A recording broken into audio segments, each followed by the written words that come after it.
चलिए, हमने देखा था कल कि ऑक्टाहेड्रल फील्ड और टेट्राहेड्रल फील्ड में, ऑक्टाहेड्रल और टेट्राहेड्रल फील्ड में लिगेंड्स का अरेंजमेंट्स क्या था और कहां से वो आ रहे थे, है ना।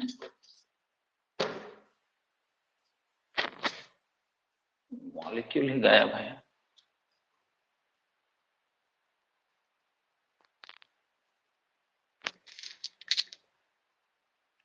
चलिए कंस्ट्रक्ट कर लेते हैं, कोई दिक्कत नहीं।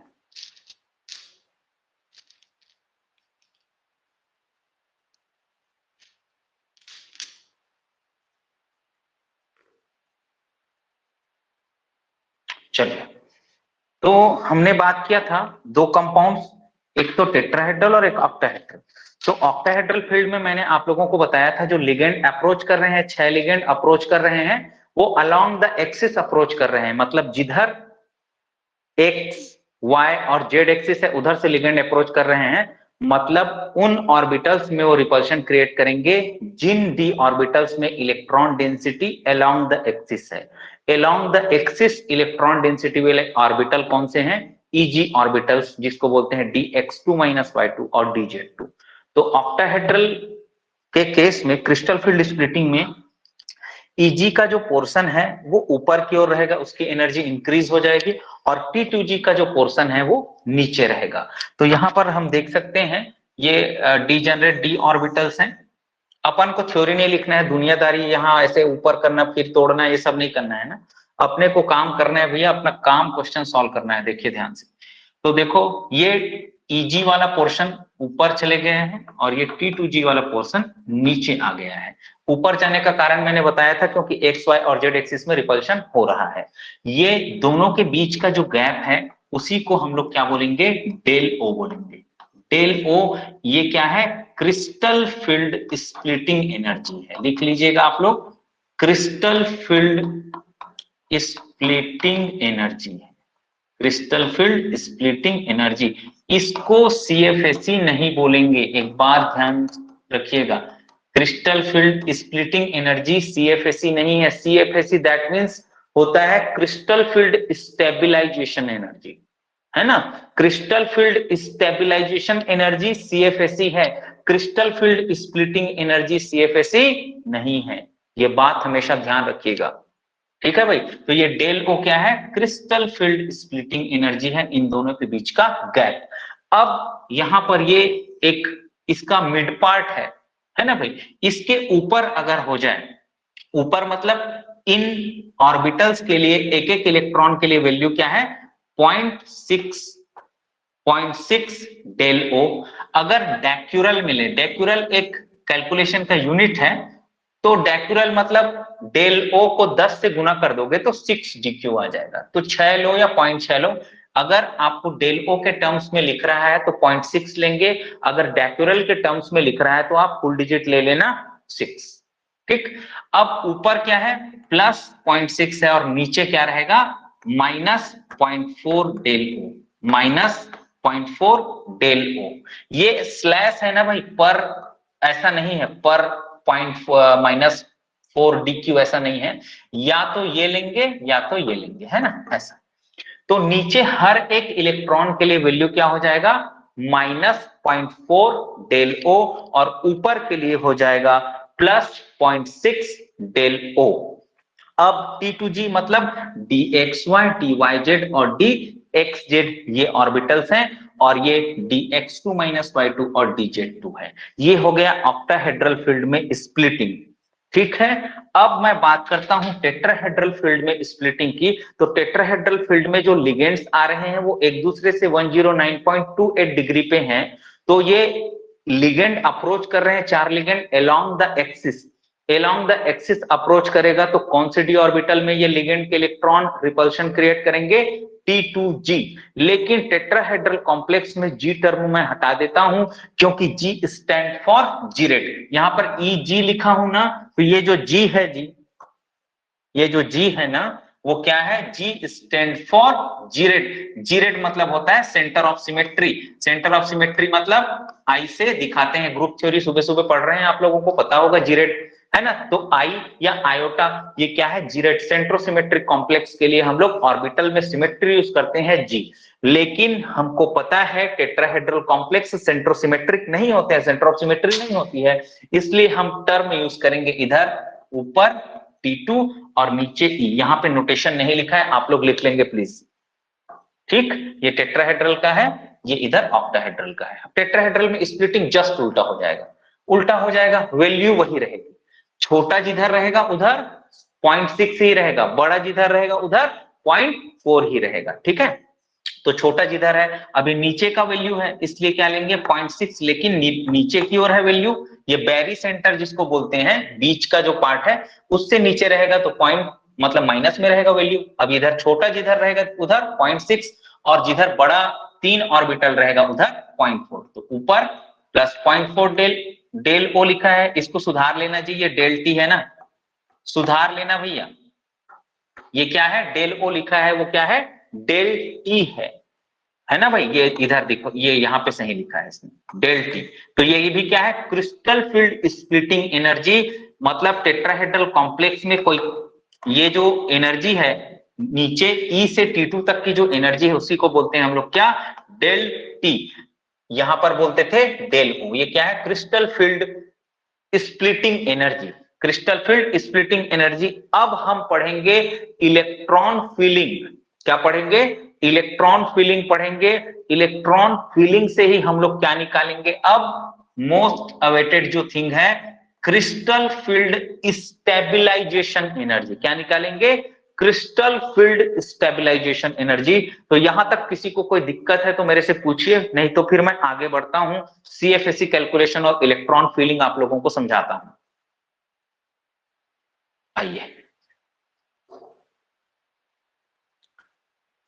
अब टेट्रागोनल फील्ड में भी स्प्लिटिंग बताया है इसने। अब इसको मैं चलो कर देता हूं, कोई दिक्कत नहीं है। चलो, अब हम लोग क्या कर रहे हैं, हम लोग क्या कर रहे हैं देखिएगा ध्यान से। टेट्रागोनल, टेट्रागोनल मतलब अभी मैं ना जेड आउट का केस बता रहा हूं आप लोगों को। किसका केस बता रहा हूं, जेड आउट का केस बता रहा हूं, देखना ध्यान से। ऑक्टाहेड्रल कॉम्प्लेक्स में जो 6 लिगेंड है जी, ऑक्टाहेड्रल कॉम्प्लेक्स में जो 6 लिगेंड है, वो छयों के छयों लिगेंड, वो छयों के छयों लिगेंड कहां है, बिल्कुल इक्वल बॉन्ड लेंथ पे है। उनका बॉन्ड लेंथ बिल्कुल इक्वल है एक्स वाई और जेड एक्सिस में। अब टेट्रागोनल इलोंगेटेड का केस मैं बता रहा हूं अभी। नॉर्मली उसको टेट्रागोनल ही बोल रहे हैं। तो इसमें क्या होता है, जेड एक्सिस के जो बॉन्ड होता है ना, वो थोड़ा लंबा हो जाता है। थोड़ा लंबा बॉन्ड को मैं दिखा रहा हूं, कैसे दिखाता हूं मैं।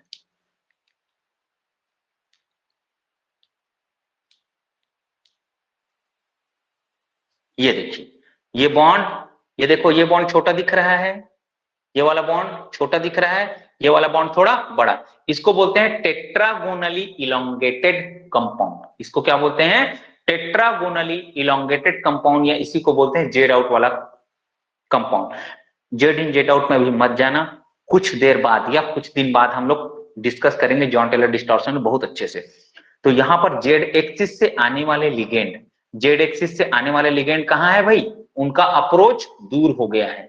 जेड एक्सिस से आने वाले लिगेंड दूर दूर हैं, मतलब जेड एक्सिस में मिलने वाला रिपल्शन क्या हो जाएगा, कम हो जाएगा। जेड एक्सिस के जो लिगेंड है वो दूर दूर है, मतलब जेड एक्सिस से मिलने वाला रिपल्शन कम हो जाएगा। मतलब जेड, जिस ऑर्बिटल में जेड एक्सिस होगा उसकी एनर्जी कम और एक्स वाई वाले की बढ़ जाएगी।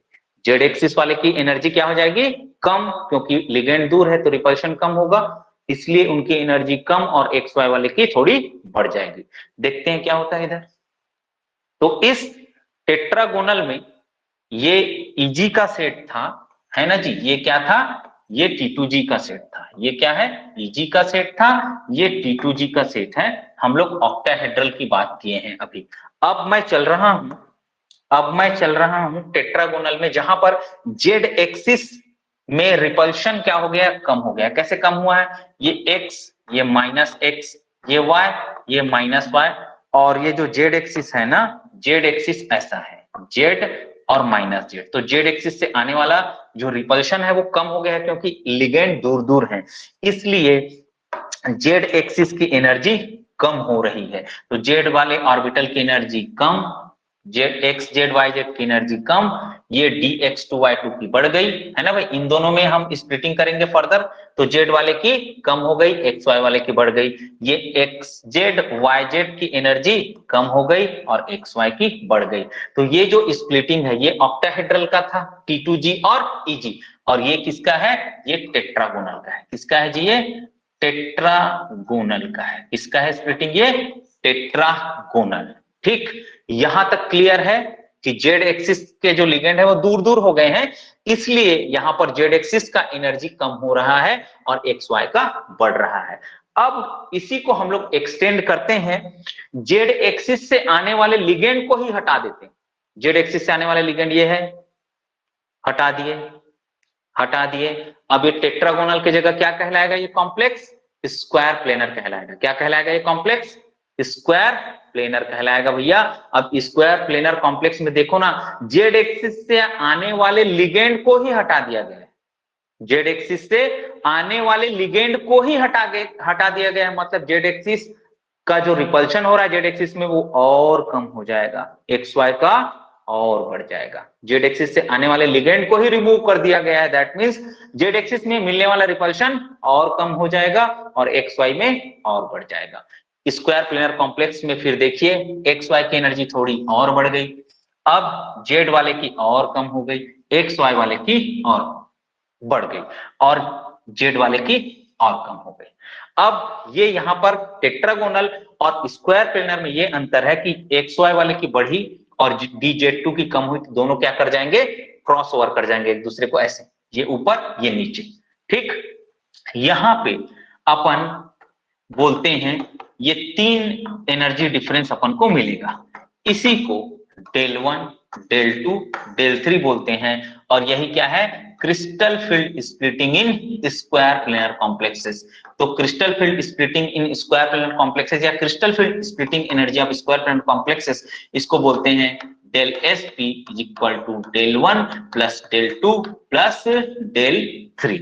ठीक, तो ये क्रिस्टल फील्ड स्प्लिटिंग एनर्जी हुआ किसमें, क्रिस्टल फील्ड स्प्लिटिंग हुआ square planar complexes as well as tetragonal complexes as well as octahedral। Derive कहां से करना है, ऑक्टाहेड्रल से। फिर से एक बार रिपीट कर रहा हूं, ऑक्टाहेड्रल में T2G नीचे EG ऊपर। फिर टेट्रागोनल में क्या हो रहा है, जेड एक्सिस से आने वाले लिगेंड दूर दूर हैं, इसलिए जेड एक्सिस में रिपल्शन कम हो रहा है, इसलिए जेड एक्सिस वाले ऑर्बिटल की एनर्जी कम, इसमें कम।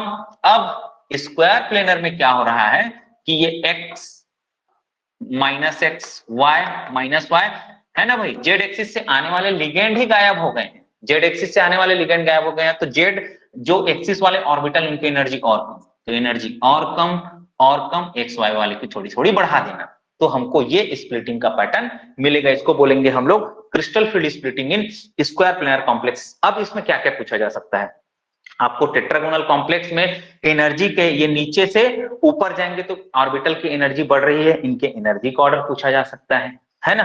क्रिस्टल फील्ड स्प्लिटिंग को पूछा जा सकता है, कैसे कैसे, कौन सा ऊपर रहता है, कौन सा नीचे रहता है, कौन सा बीच में रहता है, ये पूछा जा सकता है। ठीक, चलिए अब इसमें del S P is equal to, ये दिया हुआ है, ये मैंने अभी बताया, ये एनर्जी ऑर्डर भी बताया मैं। टेट्रागोनल में क्या होता है, dx2 माइनस y2 dz2 है ना, dx xy ये। ठीक, फिर स्क्वायर प्लेनर में सबसे ऊपर dx2 माइनस y2, फिर dxy dz2, बाकी ये सेम, ये दोनों बस चेंज होते हैं, ये दोनों चेंज होते हैं भाई। ऐसे जेड वाले की एनर्जी और कम हो जाती है किसमें, स्क्वायर प्लेनर में, तो ये एनर्जी ऑर्डर आप लोग याद रखेंगे। ठीक है भाई। अब जो डेल है, crystal field splitting energy, del को क्या बोलते हैं, क्रिस्टल फील्ड स्प्लिटिंग एनर्जी। तो ये स्प्लिटिंग एनर्जी का ऑर्डर क्या होता है भैया, ये ऑर्डर होता है कैसे, सबसे ज्यादा होता है स्क्वायर प्लेनर का, गैप बड़ा है, उसके बाद टेट्रागोनल का, उसके बाद ऑक्टाहेड्रल का और सबसे कम टेट्राहेड्रल का होता है।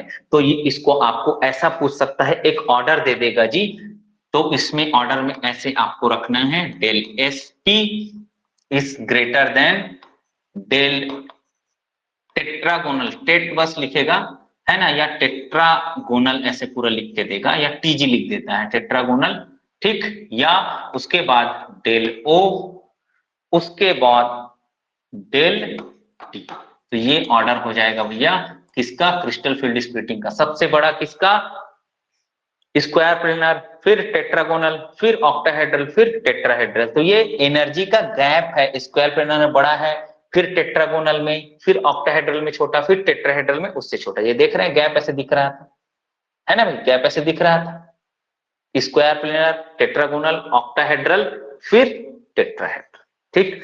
अब हम लोग देखेंगे सबसे important concept, electron filling in octahedral complexes.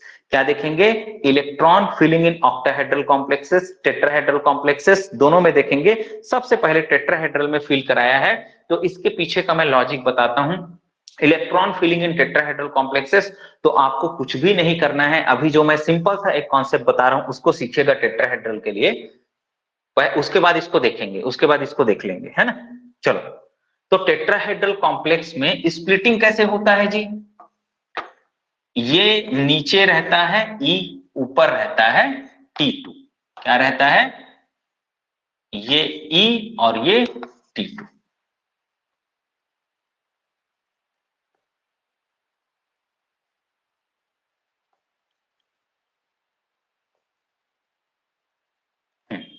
चलिए, टेट्राहेड्रल जो कॉम्प्लेक्स रहता है ना, इसमें क्या रहता है, नीचे ई और ऊपर रहता है T2, ई और T2।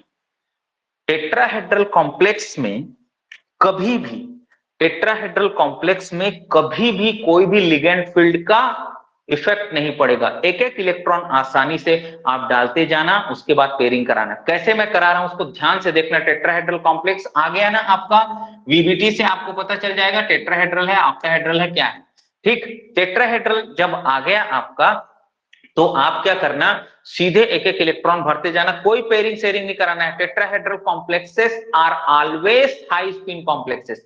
टेट्राहेड्रल कॉम्प्लेक्स कभी भी लो स्पिन कॉम्प्लेक्स नहीं होता है भाई, हमेशा हमेशा हमेशा टेट्राहेड्रल कॉम्प्लेक्स क्या बनाते हैं, हाई स्पिन कॉम्प्लेक्स बनाते हैं। इस बात को माइंड में याद रखिएगा। चलो भाई, अब इलेक्ट्रॉन भरना है, D1 है एक, फिर D2, D3, D4, D5, D6, D7, D8, D9, D10, ठीक। कैसे भरे, D1 में एक T2 0, फिर E में 2, फिर E में 2, T में 1, फिर E में 2, T में 2, फिर E में 2, T2 में भी 3 हो गया। अब फिर क्या करेंगे, अभी भरा था ना भाई, ऐसे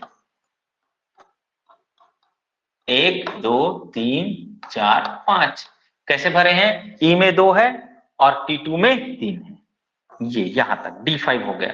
अब D6 में देखेंगे, फिर क्या करेंगे, E में 3 हो जाएगा, फिर E में 4 हो जाएगा, E भर गया भैया। अब जो T2 का चौथा, T2 का पांचवा और T2 का छठवां, ऐसे भरेगा यार। ये हो गया भैया टेट्राहेड्रल में इलेक्ट्रॉन फिलिंग। क्या हो गया, टेट्राहेड्रल कॉम्प्लेक्सेस में आपका इलेक्ट्रॉन फिलिंग। तो हमेशा याद रखना, टेट्राहेड्रल कॉम्प्लेक्सेस आर ऑलवेज, लिख लेना भैया कहीं पे नोट डाल के, ऑलवेज हाई स्पिन। कैसा होते हैं ये, ऑलवेज हाई स्पिन कॉम्प्लेक्सेस ये होते हैं। हाई स्पिन कॉम्प्लेक्सेस मतलब इसमें इलेक्ट्रॉनों की पेयरिंग डायरेक्ट नहीं होती है, जैसे कि हम लोग पढ़ने वाले हैं स्पिन पेयर्ड कॉम्प्लेक्स, किसमें, ऑक्टाहेड्रल कॉम्प्लेक्सेस में इलेक्ट्रॉनों की पेयरिंग डायरेक्ट हो जाती है due to influence of strong field ligand, तो यहां पे नहीं होता है। चलिए, अब हम लोग आ रहे हैं, आते हैं आगे, आ रहे हैं भैया हम लोग। क्या लिखा है, इन tetrahedral complex triply and doubly degenerate orbitals are represented as T2 and E respectively because tetrahedral complex are not gerade, लिखा है वो जीरेड है ना, इसको आप लोग समझ लेना भाई, जीरेड है वो, जीरेड, जीरेट लिख दिया है, जीरेड है वो, जीरेट लिखते हैं, जीरेड ऐसे सुधार लेना इसको आप लोग, जीरेड। जीरेड मतलब होता है complex having centre of symmetry, complex having centre of symmetry, complex having, I भी लिख सकते हैं इसको ऐसे। जीरेड मतलब होता है कॉम्प्लेक्स हैविंग आई, इन्वर्जन सेंटर या सेंटर ऑफ सिमेट्री। चलिए आगे बढ़ते हैं जी। अब हम लोग ऑक्टाहेड्रल कॉम्प्लेक्स में देखते हैं। ऑक्टाहेड्रल कॉम्प्लेक्स में दो चीज है, ऑक्टाहेड्रल कॉम्प्लेक्स में क्या है भैया, दो चीज है, इसको ध्यान से सुनिएगा समझिएगा।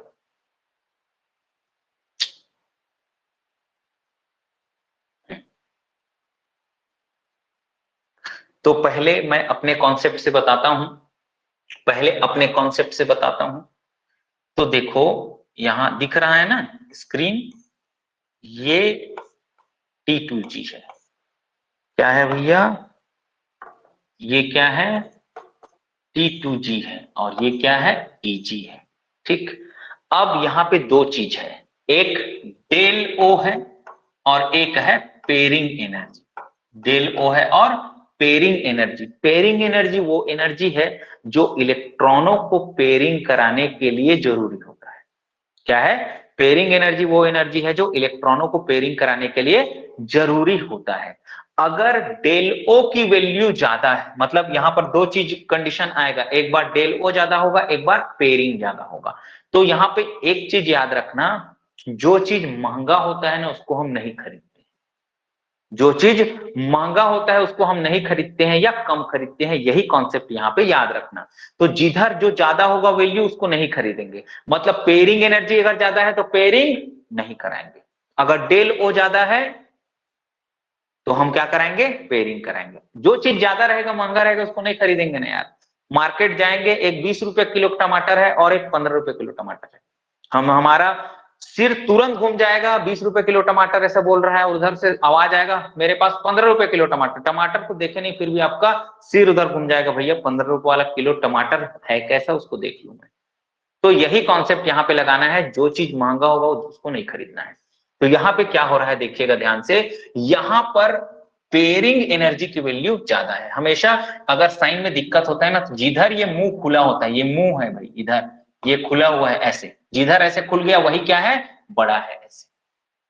तो पेयरिंग एनर्जी ज्यादा है, क्या है भैया, पेयरिंग एनर्जी ज्यादा है, मतलब पेयरिंग नहीं कराएंगे, और पेयरिंग नहीं कराएंगे मतलब सभी ऑर्बिटल में पहले हुंड के नियम के हिसाब से एक एक इलेक्ट्रॉन डालेंगे। क्या करेंगे, हुंड के नियम के हिसाब से, हुंड के रूल के हिसाब से एक एक इलेक्ट्रॉन पहले सभी ऑर्बिटल में डालेंगे, उसके बाद उसकी पेयरिंग चालू करेंगे।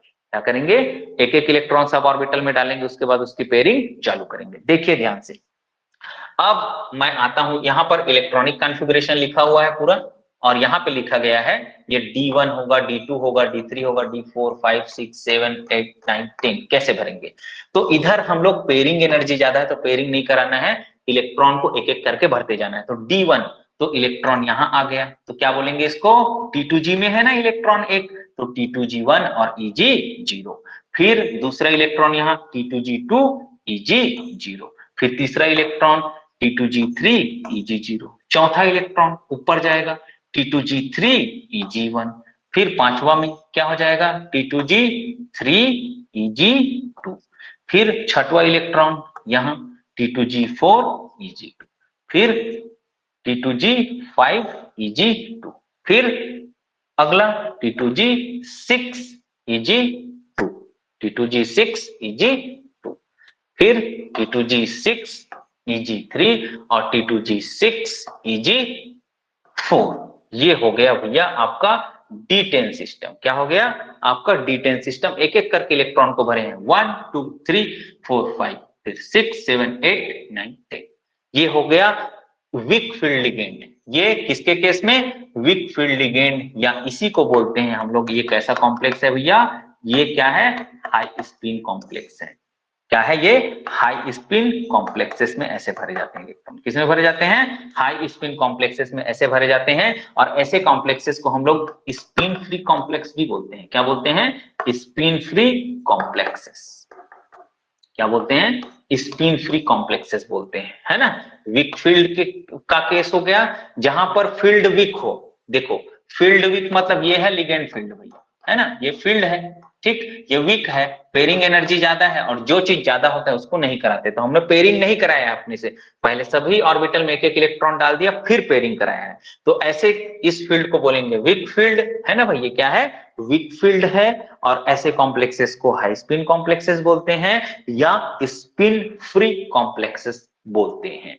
दूसरा कंडीशन है उधर, दूसरा कंडीशन है, फिर से मैं बनाता हूं, दूसरा कंडीशन है स्ट्रॉन्ग फील्ड का। मतलब अगर डेल ओ बड़ा हो, ये वैल्यू, ये जो यहां जो वैल्यू है ना वो बड़ा है पेयरिंग एनर्जी से, तो हम क्या कराते चलेंगे, पेयरिंग कराते चलेंगे। हम क्या कराते चलेंगे, पेयरिंग। इसी को बोलेंगे स्ट्रॉन्ग फील्ड है, या इसी को बोलेंगे ये लो स्पिन कॉम्प्लेक्स है, लो स्पिन कॉम्प्लेक्स, या इसी को बोलते हैं हम लोग स्पिन पेयर्ड कॉम्प्लेक्स। कैसे कॉम्प्लेक्स है ये, स्पिन पेयर्ड कॉम्प्लेक्सेस। चलिए अब इलेक्ट्रॉन भर के आप लोगों को दिखाता हूं। तो ऑक्टाहेड्रल है हमारा, ऑक्टाहेड्रल में नीचे रहता है T2G, T2G, और ऊपर रहता है Eg, है ना। अब हम लोग इलेक्ट्रॉन को भरते जाएंगे एक एक करके। तो D1 बिल्कुल सेम, D2 बिल्कुल सेम, D3 बिल्कुल सेम है यार, तीनों का देख लेना, D1 D2 D3 सेम रहता है, ऐसे ही D8 भी सेम रहता है। हालांकि इलेक्ट्रॉन अलग अलग भरे जाते हैं लेकिन नंबर ऑफ इलेक्ट्रॉन सेम रहते हैं, इन तीनों में तो सेम भरे जाएंगे।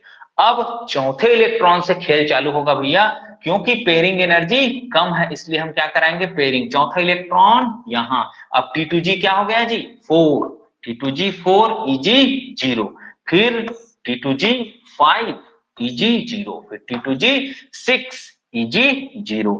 अब T2G पूरा भर गया भैया, अब क्या करेंगे, Eg1, Eg2, Eg3, Eg4, Eg1, Eg2, Eg3, Eg4। तो ऐसे कॉम्प्लेक्स को हम लोग बोलते हैं, ये सारे कॉम्प्लेक्सेस मतलब इधर के जो इलेक्ट्रॉनिक कॉन्फ़िगरेशन है इसको हम क्या बोलेंगे, हम लोग ये लो स्पिन कॉम्प्लेक्सेस है। कैसे कॉम्प्लेक्सेस है, लो स्पिन, मतलब यहां पर डेल ओ बड़ा होगा पेयरिंग से, तो पेयरिंग होगा इधर, और इधर क्या होता है, डेल ओ छोटा होता है पेयरिंग से, तो इधर पेयरिंग नहीं होता। जिधर पेयरिंग नहीं होता है उसको बोलेंगे स्पिन फ्री, और जिधर पेयरिंग होता है उसको क्या बोलेंगे, स्पिन पेयर्ड। स्पिन इलेक्ट्रॉनों का स्पिन, पेयर्ड मतलब क्या हो जाना, पेयरिंग हो जाना इलेक्ट्रॉन का, एक क्लॉकवाइज एक एंटी क्लॉकवाइज, एक एंटी क्लॉकवाइज एक क्लॉकवाइज, ठीक। चलिए तो ये हुआ टेट्राहेड्रल और ऑक्टाहेड्रल में आपका इलेक्ट्रॉनों की फीलिंग। अब हम लोग देखेंगे भैया CFAC कैसे निकालते हैं, क्या देखेंगे हम लोग, CFAC कैसे निकालते हैं। चलो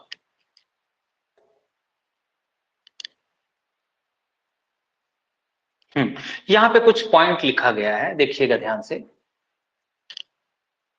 वो सारा चीज मैं जो बोला ना वो यहीं पे लिखा हुआ, फिर भी पढ़ के आपको सुना देता हूं। क्या है भाई, tetrahedral complexes always form high spin complexes, इसको मैं बार बार अभी बोल रहा था ना जी। हाँ, तो tetrahedral del T is always less than pairing energy, here P is pairing energy. तो डेल्टी हमेशा क्या होगा, ये याद रखना, स्टेटमेंट में आ सकता है क्वेश्चन। तो डेल्टी हमेशा क्या होता है, पेयरिंग एनर्जी से छोटा होता है, पेयरिंग एनर्जी से छोटा होता है इसलिए पेयरिंग नहीं कराते हैं, ठीक। चलो, ऑक्टाहेड्रल कॉम्प्लेक्सेस में भी हाई और लो स्पिन, बिल्कुल हम लोगों ने देखा है। हाई स्पिन कब होगा, लो स्पिन कब होगा, तो लो स्पिन कब होता है, जब del O is greater than P, तो हम लोग पेयरिंग कराते हैं लो स्पिन में। और इस हाई स्पिन में क्या कराते हैं हम लोग, del O is less than P, ये केस होता है। तो यहाँ पर जो चीज बड़ा होगा उसको नहीं कराएंगे, तो पेयरिंग यहाँ पर बड़ा था इसलिए पेयरिंग नहीं कराया, तो हाई स्पिन बना। यहाँ पर पेयरिंग छोटा था इसलिए पेयरिंग कराया, तो क्या बन गया, स्पिन पेयर्ड, उसी को क्या बोलते हैं, लो स्पिन कॉम्प्लेक्स। चलो अब इसको हम लोगों ने पढ़ लिया है। D8 के कंडीशन में, D8 D9 और D10 के कंडीशन, D8 D9 और D10 के कंडीशन में क्या होता है, लिगेंड स्ट्रॉन्ग हो वीक हो कुछ भी हो यार, इलेक्ट्रॉनिक कॉन्फ़िगरेशन चेक करना वही होता है। जितना इलेक्ट्रॉन T2G में है हाई स्पिन में, उतना ही लो स्पिन में भी होता है। D8, D9 और D10 में जितना इलेक्ट्रॉन T2G में है उतना EG में भी होता है। CFSE निकालोगे तो सेम आएगा, वही चीज बोल रहा है। आगे, tetrahedral complexes and high spin octahedral complexes follow Hund's rule. ये Y लिख दिया है, Y नहीं है, सुधारना इसको। Tetrahedral complexes and high spin octahedral complexes follows Hund's rule. ठीक है, Y को काटना।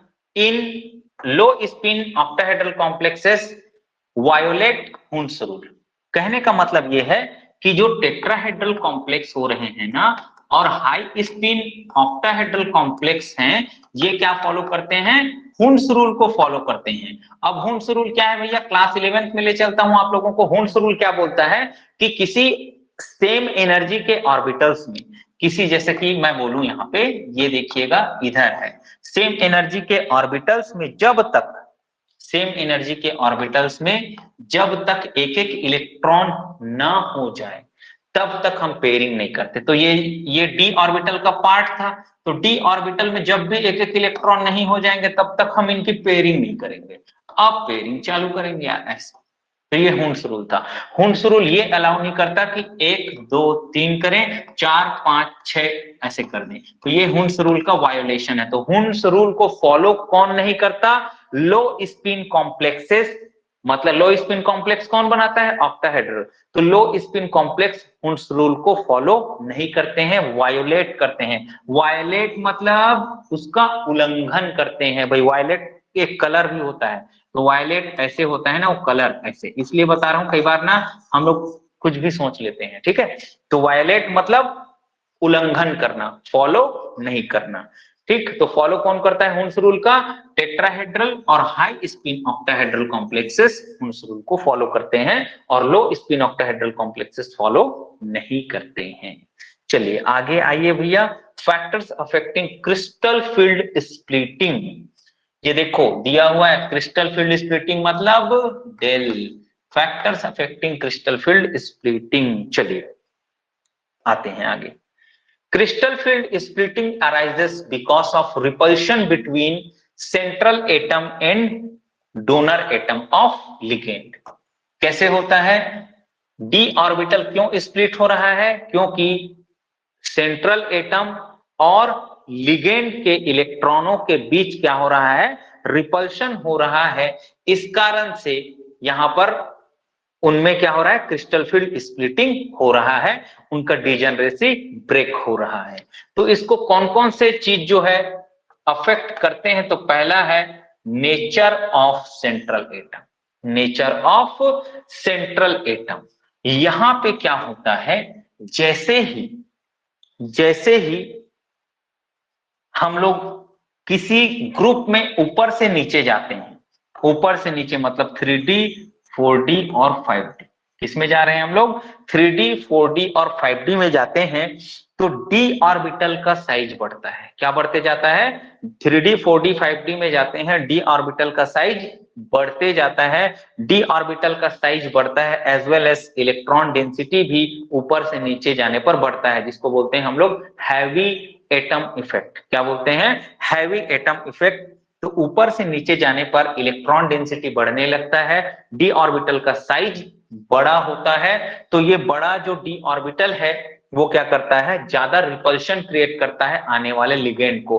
तो ऊपर से नीचे जाने पर क्या बढ़ते जाएगा? क्रिस्टल फील्ड स्प्लिटिंग का जो गैप है वो बढ़ते जाएगा। मान लो ये गैप पहले छोटा था, तो ये क्या हो जाएगा? 4D में थोड़ा बड़ा हो जाएगा, फिर 5D में थोड़ा और बड़ा हो जाएगा। तो ये गैप क्या होते जाएगा? थोड़ा, फिर बड़ा, फिर ऐसे बड़ा। तो ऊपर से नीचे जाने पर ये बढ़ते हुए दिखेगा। मजेदार बात ये है, आप जब CFSE निकालेंगे ना, CFSE निकालेंगे तो आपको बिल्कुल सेम दिखेगा कि CFSE सेम आ रहा है यार, कैसे डेल बढ़ेगा? तो डेल वेरिएबल होता है। ये डेल क्या है भैया? वेरिएबल है। ऐसे ही आपका जो डेक्यूरल था ना, ये भी वेरिएबल है। डेल हर के लिए अलग अलग होता है। ये जो डेल की वैल्यू है ना, हर एक कंपाउंड के लिए अलग अलग होता है और वो एक्सपेरिमेंटल होता है। इसको हम लोग निकालते हैं सेंटीमीटर इनवर्स में। इसमें निकालते हैं सेंटीमीटर इनवर्स में। आगे न्यूमेरिकल्स होंगे, उसमें सॉल्व कराएंगे, देखेंगे हम। ठीक है, तो डेल क्या है? वेरिएबल है। इसका अमाउंट अलग अलग कंपाउंड के लिए अलग अलग होता है, लिगेंड वाइज अलग अलग होता है, हाई स्पिन के लिए अलग होता है, लो स्पिन के लिए अलग होता है। ठीक है भाई, चलिए तो ऊपर से नीचे जाएंगे तो डेल का वैल्यू क्या होते जाएगा? बढ़ते जाएगा। आगे आते हैं तो डेल ओ, मतलब डेल ऑक्टाहेड्रल की वो बात कर रहा है। 5D का ज्यादा, फिर 4D का, फिर 3D का होगा। इसी को एक एग्जांपल से उसने बताना चाहा है। कैसे? देखो भाई ध्यान से, देखो इधर। क्रोमियम का कॉम्प्लेक्स है, मॉलिब्डेनम का है और टंगस्टन है ना? ऐसे हम लोग पढ़ते थे ना, करोड़ों मोल वाला। तो इसमें ये क्या है? क्रोमियम 3D है, मॉलिब्डेनम 4D है और ये क्या है जी? 5D है यार। तो ऊपर से नीचे जाएंगे तो क्या बढ़ेगा? डेल बढ़ेगा। क्या बढ़ेगा? डेल बढ़ेगा। तो देखो ना, जो चार्ज है ना सब में सेम रहेगा, प्लस रहेगा या माइनस रहेगा या कुछ भी नहीं रहेगा। तो कब के केस में बोल रहा है? जब सारे में चार्ज सेम है, नंबर ऑफ इलेक्ट्रॉन सेम है और लिगेंड भी सेम है, उस कंडीशन पे भैया हमारा सबसे ज्यादा जो डेल है वो किसका आएगा? टंगस्टन का, फिर मोलिब्डेनम का और सबसे कम किसका आएगा? क्रोमियम का। ठीक है, चलो तो यही चीज लिखा हुआ है फिर, है ना? CFSE, ये ये भी बढ़ जाएगा। तो CFSE के समय देखेंगे इसको। मैं बोला ना CFSE निकालेंगे तो सेम दिखेगा, लेकिन CFSE ज्यादा होगा क्योंकि डेल एक वेरिएबल है। आगे आते हैं, आगे आ जाओ भैया। दूसरा है, दूसरा factor, oxidation state of the metal cation. Oxidation state of the metal cation, तो मेरी बात आप लोग ध्यान से सुनेंगे। मेटल का ऑक्सीडेशन स्टेट जितना ज्यादा होगा, मेटल का ऑक्सीडेशन स्टेट जितना ज्यादा होगा, जितना ज्यादा पॉजिटिव चार्ज मेटल के पास होगा, उतना ही अच्छे तरीके से वो क्या करेगा? लिगेंड की इलेक्ट्रॉन डेंसिटी को अपनी ओर खींचेगा। सुनना भाई, रिपल्शन के बाद भी बताऊंगा। तो पहले क्रिस्टल फील्ड थ्योरी जब हम लोग पढ़ते हैं ना, एज्यूम करते हैं, तो हमेशा याद रखना पहले अट्रैक्शन होता है। मतलब पहले मेटल लिगेंड के इलेक्ट्रॉन डेंसिटी को अपनी ओर खींचता है। ठीक है, उसके बाद मेटल की इलेक्ट्रॉन डेंसिटी और लिगेंड की इलेक्ट्रॉन डेंसिटी दोनों में क्या होता है? रिपल्शन होता है। फिर डी ऑर्बिटल में स्प्लिटिंग होती है। तो जितना ज्यादा अट्रैक्शन होगा ना, लिगेंड जितना ज्यादा मेटल के पास होगा, उतना ज्यादा उन दोनों में बाद में क्या होगा? इंटर इलेक्ट्रॉनिक रिपल्शन होगा, जिसके कारण से स्प्लिटिंग का एक्सटेंट बढ़ते जाएगा। तो स्प्लिटिंग का एक्सटेंट बढ़ेगा मतलब डेल की वैल्यू बढ़ती जाएगी। जितना ज्यादा ऑक्सीडेशन स्टेट होता है, मतलब जितना ज्यादा पॉजिटिव चार्ज होता है मेटल पे, उतने पावर से लिगेंड को वो खींचता है। और जितना पास लिगेंड जाएगा, बाद में उतना ही रिपल्शन वो क्या करेगा? क्रिएट करेगा और उतना ही डेल ओ बढ़ जाएगा। तो देखते हैं भैया यहाँ पर कोबाल्ट 2+। हाँ, अब मेरे को ये मत भूलना, कोबाल्ट 2+ और आयरन 3+ को कंपेयर करो, हम लोग नहीं कर सकते, हम नहीं बता सकते, वो मशीन बताएगा या एक्सपेरिमेंट बताएगा। लेकिन एक ही एलिमेंट के दो ऑक्सीडेशन स्टेट का पूछेंगे तो आप आंख बंद करके बता सकते हैं कि कोबाल्ट 2+ और कोबाल्ट 3+ में डेल ओ किसका ज्यादा होगा, मेरे को बता दो। तो आप आंख बंद करके बोलना भैया डेल ओ कोबाल्ट 3+ का ज्यादा होगा, क्योंकि ये लिगेंड को ज्यादा पावर से अट्रैक्ट करेगा। ये 9200 सेंटीमीटर आ रहा है भैया, ये कितना है? हाँ ठीक, ये कितना आ रहा है? 9200 सेंटीमीटर आ रहा है और ये कितना है? 20,760। ठीक है भाई, तो +2 में कम, और जितना ज्यादा ऑक्सीडेशन स्टेट रहेगा उतना ज्यादा क्रिस्टल फील्ड स्प्लिटिंग एनर्जी ज्यादा रहेगा। अब तीसरा क्राइटेरिया, तीसरा क्राइटेरिया ध्यान से सुनेंगे और ध्यान से समझेंगे मेरी बात को, बिल्कुल ध्यान से। आ जाइए भैया, तीसरा क्राइटेरिया क्या है? तीसरा क्राइटेरिया बोलता है same oxidation state of metal cation but number of D electron is different. Same oxidation state है कैटायन में, लेकिन डी इलेक्ट्रॉन अलग है। इस कंडीशन में क्या होगा? मेटल कैटायन अलग अलग होगा यार, मेटल कैटायन क्या होगा? अलग अलग होगा। भाई ऑक्सीडेशन स्टेट मान लो कोबाल्ट का ही कॉम्प्लेक्स रहता है, कोबाल्ट 2+ और 2+, तो डी इलेक्ट्रॉन दोनों में क्या होता है, ऑलवेज सेम होगा यार। तो क्या बोल रहा है वो, दो कैटायन है, दोनों का ऑक्सीडेशन स्टेट सेम है, लेकिन डी इलेक्ट्रॉन अलग अलग है बोल रहे हैं, मतलब वो क्या है, अलग अलग कैटायन की बात कर रहा है। तो देखेंगे हम लोग कोबाल्ट 2+ में और निकिल 2+ में। कोबाल्ट 2+ में डी इलेक्ट्रॉन आप लोग देखेंगे तो ये क्या आ जाएगा, 3d7 और 4s 0, और निकिल 2+ में क्या हो जाएगा, ये 3d8 और 4s 0। अब मेरी बात ध्यान से सुनना, जिसके देखो दोनों में पॉजिटिव चार्ज +2 है यार, दोनों में पॉजिटिव चार्ज क्या है, +2 है। तो पहले अट्रैक्शन को देखना, पहले क्या किसको देखना, अट्रैक्शन को।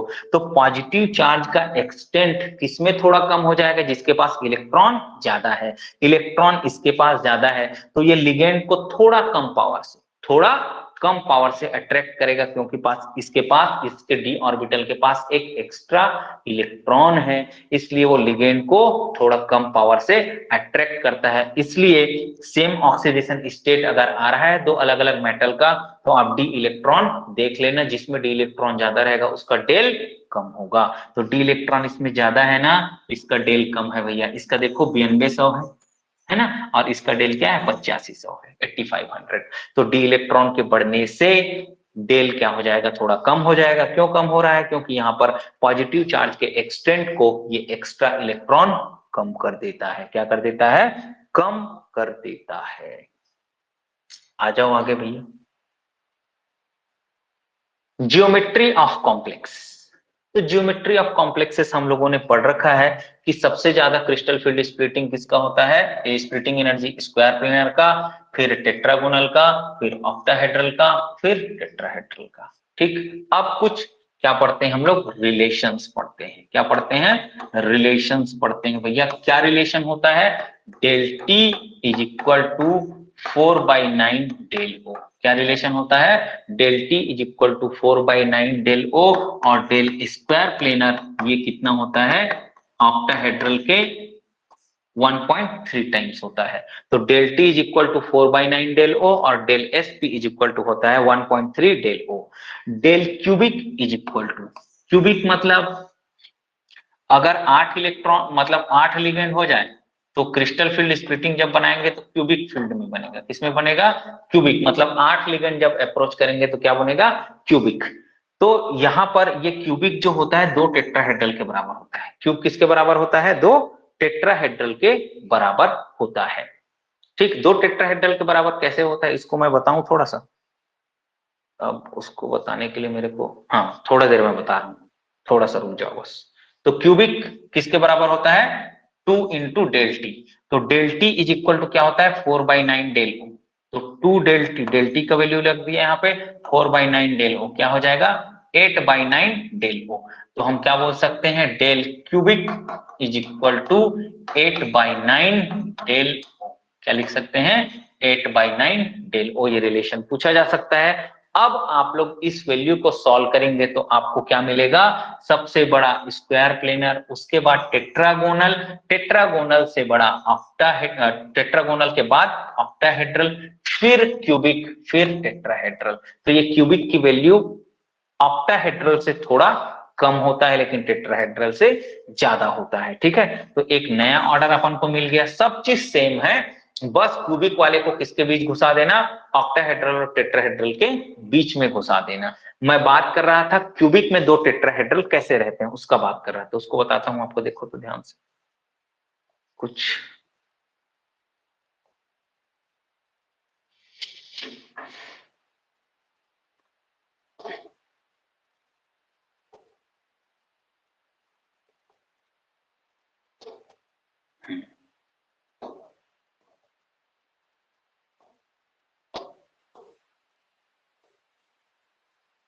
दिख रहा है क्या क्यूब,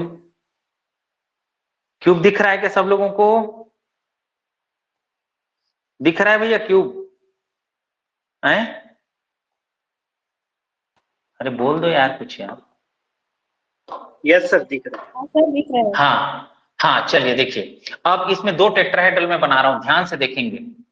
ये देखो, एक पॉइंट लिया, एक पॉइंट लिया, अल्टरनेट किसको ले रहा हूं मैं, कॉर्नर को ले रहा हूं, और नीचे किसको ले लूं मैं, इसको ले लेता हूं और इसको ले लेता हूं। ठीक है, चलो अब इसको मिलाते हैं।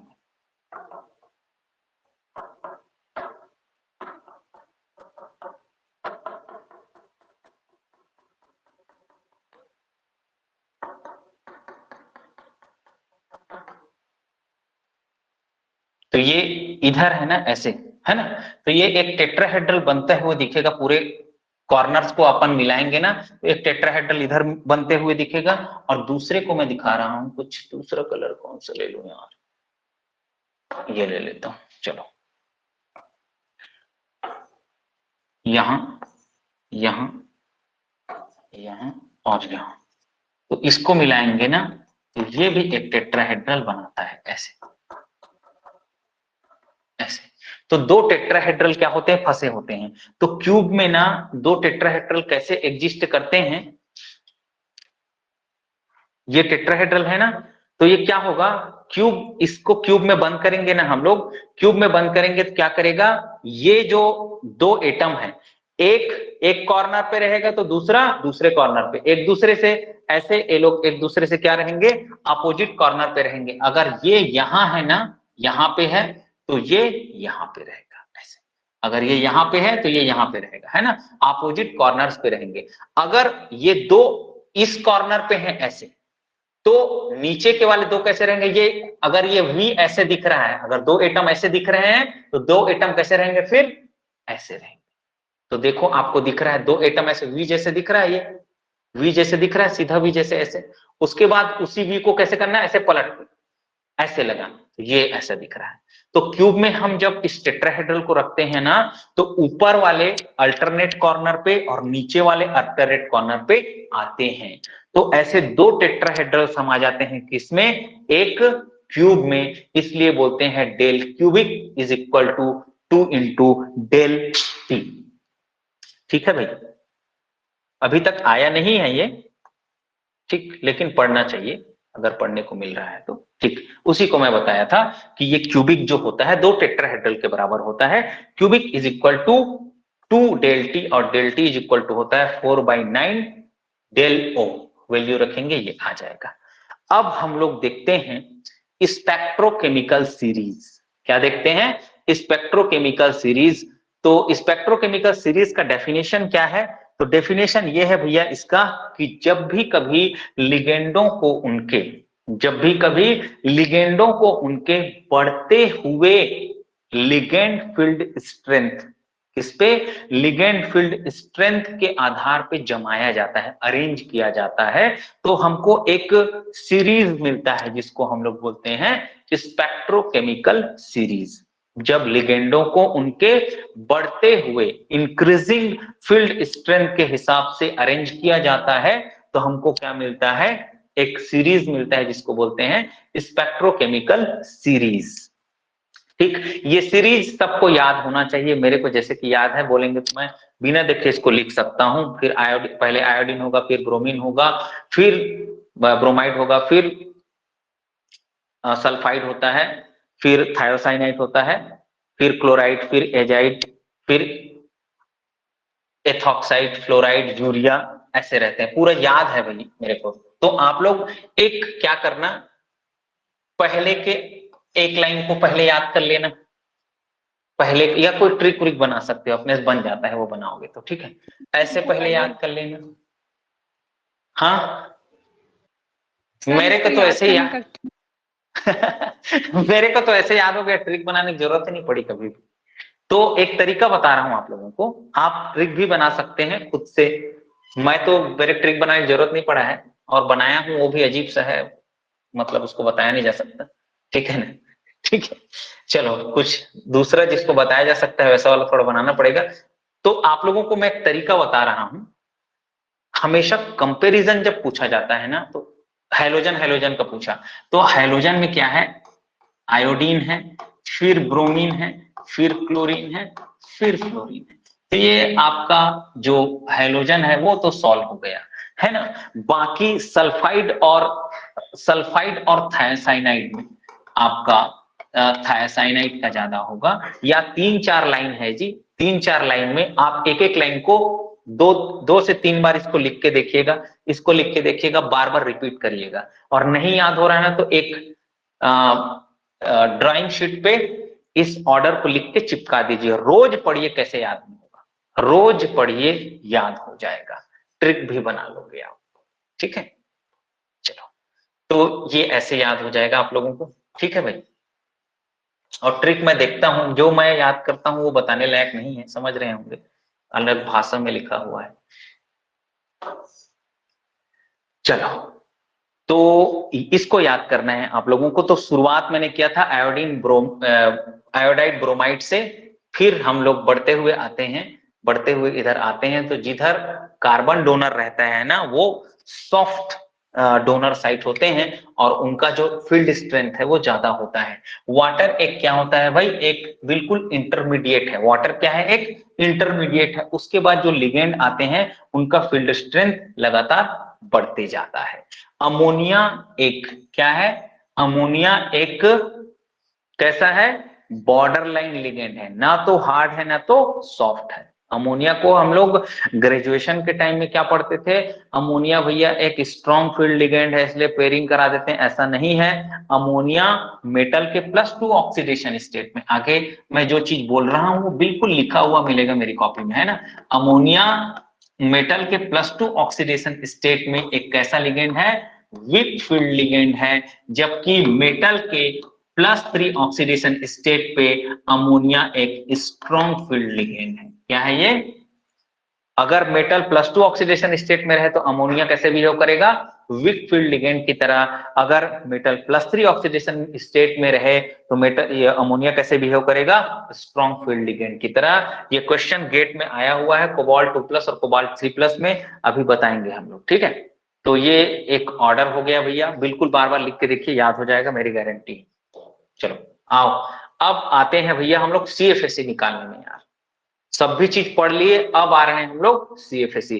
तो मेरी बात ध्यान रखना, जो चीज VBT में पढ़े हो ना उसी चीज को CFT में लागू कर, जो चीज VBT में पढ़े हैं ना उसी चीज को CFT में लागू करना, बस तोड़ के लागू करना। तोड़ के मतलब ऑर्बिटल को पहले तोड़ लेना फिर इलेक्ट्रॉन भरना। वहां बिना तोड़े भरते थे यार, वहां हाइब्रिडाइजेशन निकालते थे तो क्या करते थे, बिना तोड़े ऑर्बिटल को 2 भाग में बिना तोड़े इलेक्ट्रॉन भरते थे। यहां क्या करेंगे, तोड़ के भरेंगे, दैट्स ऑल।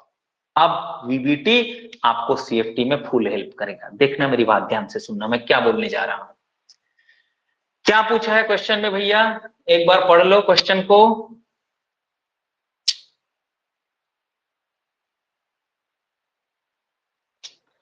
खसक जा यार थोड़ा सा, तो ठीक है, क्वेश्चन पढ़ते हैं।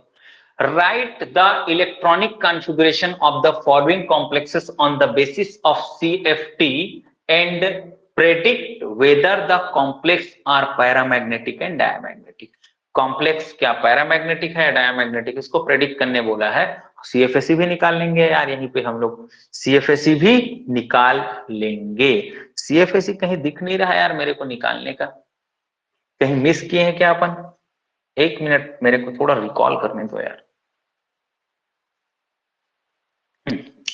चलो भैया, अब आप लोगों को पता है आयरन 2+ ऑक्सीडेशन स्टेट है, हमने सीख चुका है ऑक्सीडेशन स्टेट कैसे निकालते हैं। और +2 ऑक्सीडेशन स्टेट, साइनाइड एक स्ट्रॉन्ग फील्ड लिगेंड है, आयरन 2+ मतलब 3d6 और 4s0। अब ऑक्टाहेड्रल कॉम्प्लेक्स है यार, ये ऑक्टाहेड्रल कॉम्प्लेक्स मतलब T2G और Eg, T2G और Eg, ठीक। कितने इलेक्ट्रॉन है, 6। साइनाइड एक स्ट्रॉन्ग फील्ड लिगेंड है, क्या होगा, पेयरिंग 1 2, मतलब 1 2 3 4 5 6। अब अनपेयर्ड इलेक्ट्रॉन है क्या, नहीं है, कैसा मैग्नेटिक, डायामैग्नेटिक। यहां आ जाओ कोबाल्ट, मेटल के +3 ऑक्सीडेशन स्टेट में अमोनिया एक कैसे बिहेव करेगा, स्ट्रॉन्ग फील्ड लिगेंड की तरह। कैसा बिहेव करेगा, स्ट्रॉन्ग फील्ड लिगेंड। तो कोबाल्ट 3+ मतलब D6, ammonia strong field ligand की तरह बिहेव कर रहा है, तो 2 2 4 और 2 6 ऐसा भरा जाएगा, ये भी डायामैग्नेटिक। चलो आगे आ जाओ, कोबाल्ट 2+। अब देखो भैया ध्यान से, कोबाल्ट 2+।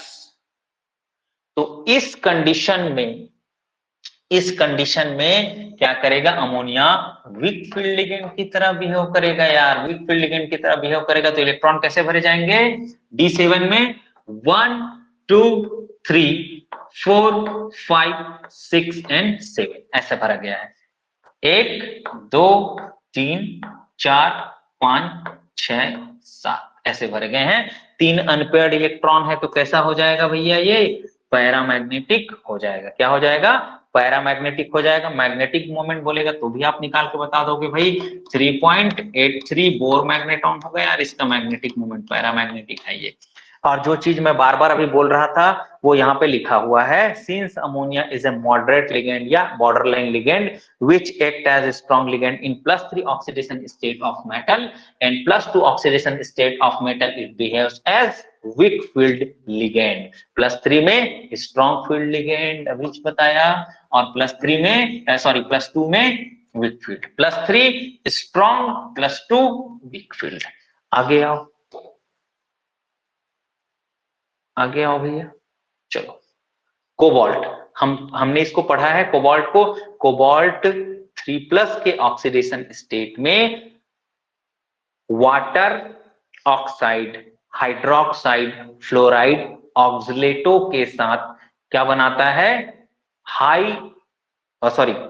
यहाँ पर ये सब लिगेंड जो है क्या काम करते हैं, स्ट्रॉन्ग फील्ड लिगेंड की तरह काम करते हैं, और यहाँ पर क्या बनता है, इनर ऑर्बिटल कॉम्प्लेक्स बनता है। तो कोबाल्ट 3+, दैट मीन्स क्या हो जाएगा, कोबाल्ट 3+ मतलब गलत, सुधारना भाई, यहाँ पे कोबाल्ट 3+ मतलब क्या होगा, 3D6 है भाई, सुधार लेना जी आप लोग, भरा सही है यहाँ पे। तो 1 2 3 4 5 6 अनपेयर्ड इलेक्ट्रॉन 0 है, तो क्या हो जाएगा, डायामैग्नेटिक।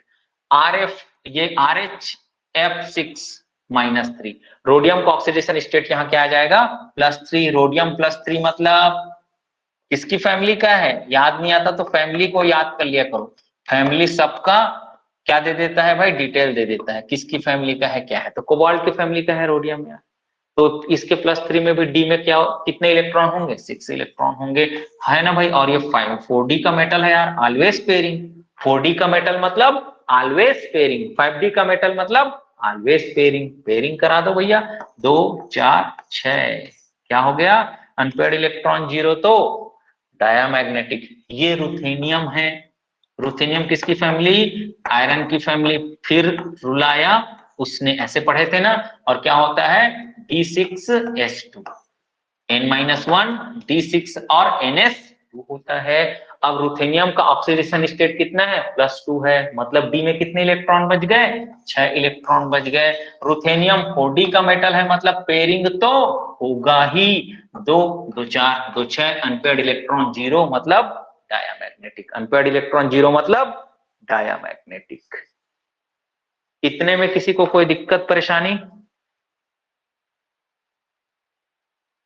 पढ़ाया वीबीटी के बाद, वीबीटी को यूज करते करते उसको सीएफटी में ले गया, है ना। तो अभी सीएफटी का क्या चीज यूज कर रहा हूं, सिर्फ स्प्लिटिंग, स्प्लिटिंग कर दिए हैं, और उसमें पेयरिंग करके, मतलब इलेक्ट्रॉन पेयर होगा नहीं होगा, ये केस हम लोग वीबीटी में पढ़ लिए, कब पेयरिंग होगा कब नहीं होगा, है ना। उसी का उपयोग करके हम सीएफटी में अप्लाई कर रहे हैं, और उससे मैग्नेटिक मोमेंट निकाल ले रहे हैं। मैग्नेटिज्म, डायमैग्नेटिक, पैरामैग्नेटिक, अगर पैरामैग्नेटिक है तो कितना मैग्नेटिक मोमेंट, ये सब भी निकाल सकते हैं।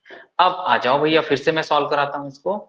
ये देखो NiF6 मतलब निकिल 4+ है, और हम लोगों ने ये पढ़ा है कि 3D का एटम है, 3D का एलिमेंट है, और ऑक्सीडेशन स्टेट +3 से ज्यादा है, दैट मीन्स +4 है, मतलब वहां पर रीअरेंजमेंट होगा। रीअरेंजमेंट मतलब पेयरिंग ऑफ इलेक्ट्रॉन, तो पेयरिंग ऑफ इलेक्ट्रॉन इसमें भी 3D6 आ गया भैया, मतलब 2 4 6 ऐसे भर देना। इनर ऑर्बिटल कॉम्प्लेक्स बनेगा, D2sp3 हाइब्रिडाइजेशन होगा, यहाँ पे ऑक्टाहेड्रल कंपाउंड बनेगा, डायामैग्नेटिक होगा। क्रोमियम साइनाइड के साथ 6, तो क्रोमियम 2+, क्रोमियम 2+, क्रोमियम होता है 3D54S1, क्रोमियम यही होता है ना यार,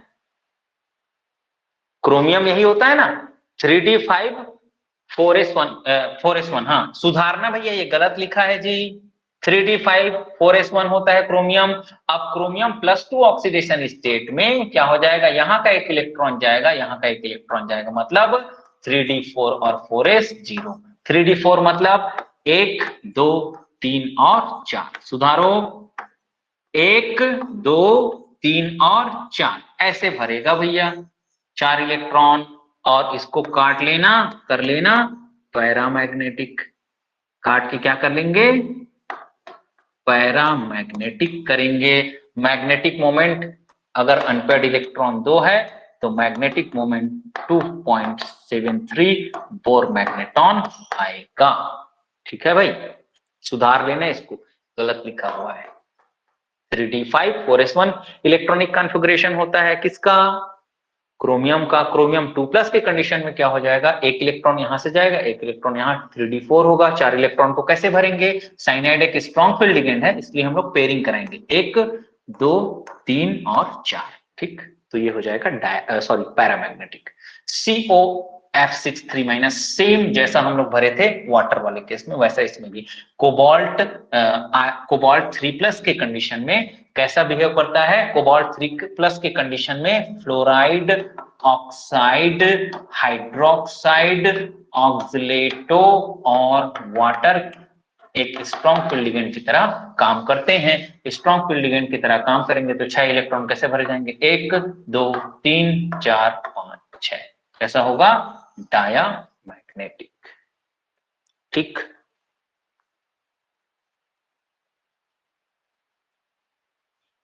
ठीक है भाई, चलो। तो ये जो कॉम्प्लेक्स दिया है, नोट करके कुछ लिखा हुआ है इसने, ये जो है क्रोमियम, आयरन, कोबाल्ट, मैग्नीज, ये लिगेंड जो है यहां से यहां तक कैसे बिहेव करते हैं, ये वीक फील्ड लिगेंड की तरह बिहेव करते हैं। ये स्ट्रॉन्ग फील्ड लिगेंड की तरह तब बिहेव करेंगे, या फिर इसको बोलेंगे ये लो स्पिन कॉम्प्लेक्स तब बनाएंगे जब 3D का मेटल +4 ऑक्सीडेशन स्टेट में रहेगा। 3D का मेटल कहां रहेगा, +4 ऑक्सीडेशन स्टेट में रहेगा, तब क्या होगा, ये लो स्पिन कॉम्प्लेक्स बनाएगा, जैसे कि NiF6 2-, यहाँ पे +4 ऑक्सीडेशन स्टेट था, इसलिए रीअरेंजमेंट ऑफ इलेक्ट्रॉन हुआ। रीअरेंजमेंट ऑफ इलेक्ट्रॉन मतलब आप लोगों को समझ आ गया होगा कि कॉम्प्लेक्स को लो स्पिन बनाने का जो तरीका है वो क्या है, रीअरेंजमेंट ऑफ इलेक्ट्रॉन है। CFT में उसी को क्या बोलते हैं, स्ट्रॉन्ग फील्ड लिगेंड है तो क्या कराएंगे, पेयरिंग कराएंगे, वीक फील्ड है तो पेयरिंग नहीं कराएंगे। तो VBT और CFT यहाँ पे अब हम लोगों ने मिक्स किया है। अब हम बोल रहे हैं भैया +4 ऑक्सीडेशन स्टेट आएगा तभी पेयरिंग कराना, अदरवाइज मत कराना। अब इतने देर से हम लोग वेट कर रहे थे जिसका वो चीज आ गया है भाई, क्या, CFAC, crystal field stabilisation energy. क्या है, क्रिस्टल फील्ड स्टेबिलाईजेशन एनर्जी।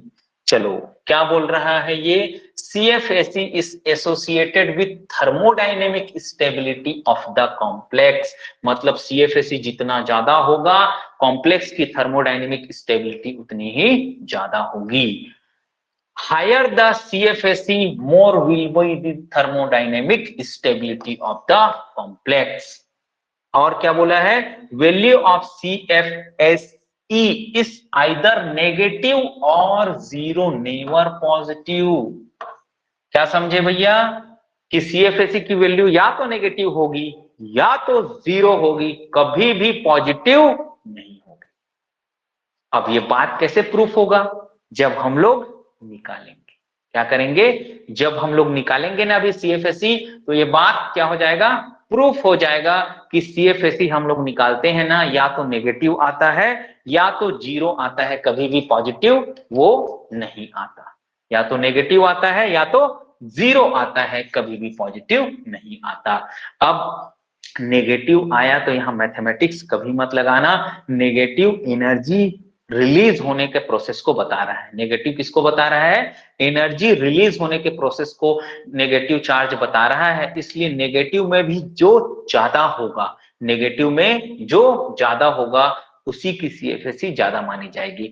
मतलब अगर मैं बोलूं -200, -100, -50, इसको CFSE के टर्म में बताओ, इसको CFSE के टर्म में बताओ कौन ज्यादा, तो आप बोलेंगे -200।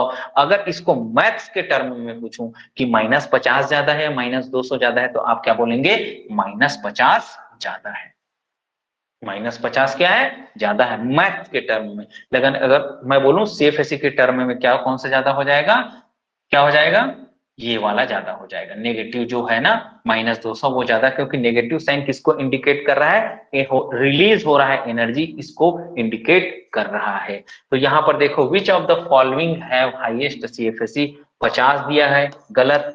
माइनस दिया है, ये हो सकता है, ये हो सकता है, और 150 गलत। या तो 0 हो सकता है या नेगेटिव। तो 0 तो कम होता है भैया। अब यहाँ पे नेगेटिव चार्ज किसको बताता है? एनर्जी रिलीज हुआ है उसको, इसलिए ज्यादा CFSE किसको बोलेंगे? जो ज्यादा नेगेटिव होगा। CFSE किसमें निकालते हैं? किलो कैलोरी पर मोल। किसमें निकालते हैं? किलो कैलोरी पर मोल। और इसको किलो जूल पर मोल में भी निकालते हैं। किलो कैलोरी पर मोल और किलो जूल पर मोल में भी हम लोग निकालते हैं। चलो अब आ जाओ भैया, CFSE को कैसे कैलकुलेट करते हैं, एक एक करके आप लोगों को मैं सिखाता हूं। CFSE को कैसे कैलकुलेट करते हैं उसको एक एक करके मैं सिखाता हूं। चलो, तो ऑक्टाहेड्रल कॉम्प्लेक्स, चलो फॉर्मूला दिया हुआ है तो इसको मैं लिख देता हूं ना खुद से यार अलग से। CFSE इज इक्वल टू, जितने भी इलेक्ट्रॉन रहेंगे n electron in T2G, n electron in T2G में जितने इलेक्ट्रॉन रहेंगे n electron in T2G into T2G की वैल्यू क्या होता है भाई? -0.4 del O, -0.4 del O plus कितने इलेक्ट्रॉन है Eg में? Eg में जितने इलेक्ट्रॉन है उसको किससे मल्टीप्लाई करोगे? 0.6 डेल ओ से। फिर क्या लिखोगे? NP। क्या लिखोगे? NP। कितने नए पेयर बने? क्या बोलेंगे? कितने नए पेयर बने हैं? कितने नए पेयर बने हैं इसको अभी सीखेंगे हम लोग। NP क्या है? कितने नए पेयर बने हैं।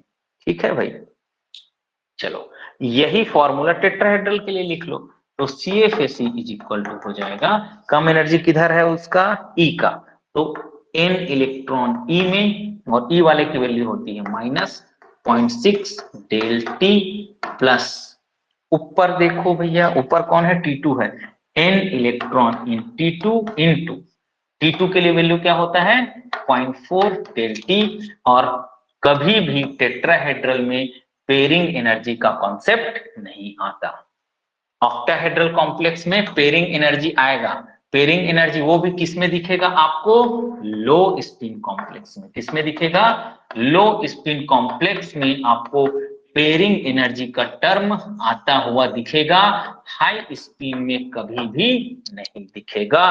कैसे दिखेगा उसको देखते हैं। CFSE टेट्राहेड्रल में, CFSE टेट्राहेड्रल में कभी भी आपको पेयरिंग एनर्जी का टर्म नहीं दिखेगा, क्योंकि टेट्राहेड्रल कॉम्प्लेक्स में कभी भी क्या नहीं होता है भाई? पेयरिंग ऑफ इलेक्ट्रॉन नहीं होता है यार। जब तक एक एक इलेक्ट्रॉन सभी ऑर्बिटल में नहीं आ जाते तब तक पेयरिंग नहीं होता है। चलिए अब अपन निकालते हैं भैया CFSE बहुत अच्छे से। आ जाओ भैया, आ जाओ। ऑक्टाहेड्रल, तो एक बार पहले मैं ना हाई स्पिन कराता हूँ फिर लो स्पिन कराता हूँ, है ना जी। तो मैं लिख लेता हूँ ना, कहाँ पे बनाऊं ऑर्बिटल को? चलो यहाँ पे बना दूं, यहाँ पे बनाता हूँ।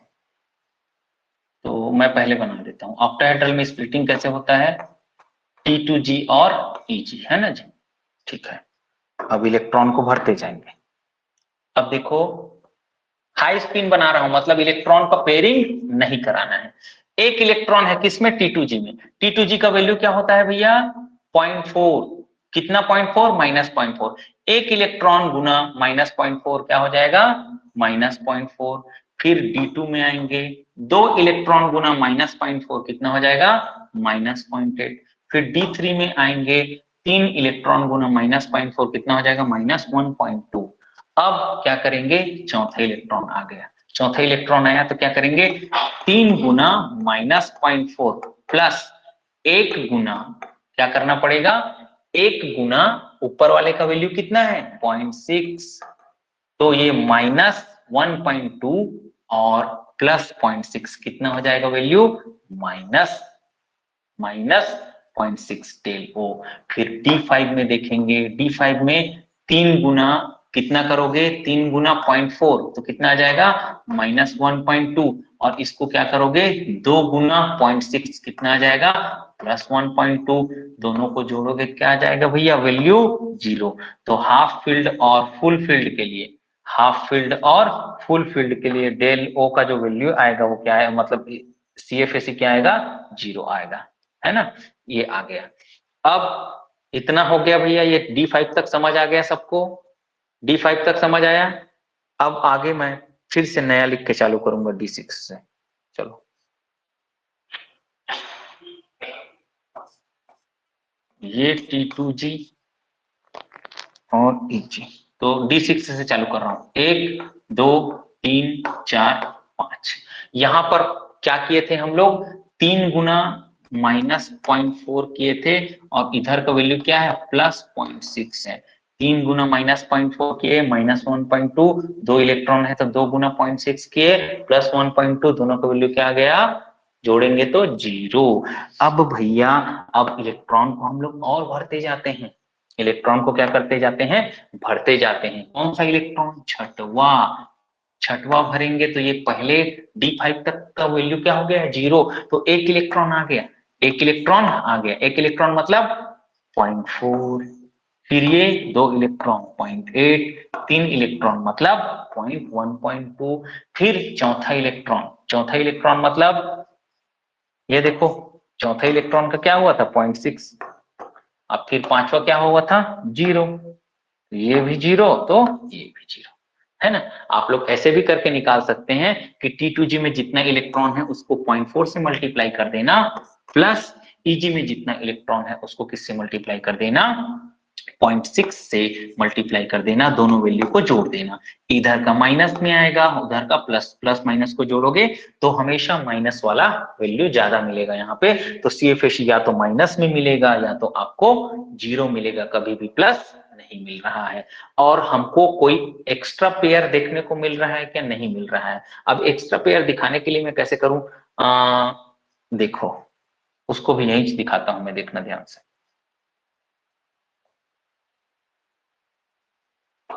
पहले d ऑर्बिटल बनाता हूं, तो 4 तक 5 तक तो कोई पेयर नहीं रहता है, 1 2 3 4 5 ये है।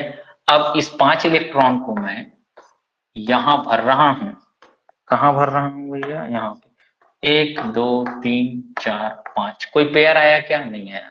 अब छठवा इलेक्ट्रॉन ये D6 कॉन्फ़िगरेशन हो गया, तो इधर भरेंगे इलेक्ट्रॉन तो इधर भी एक पेयर है इधर भी एक पेयर है, दोनों पेयर कैंसल।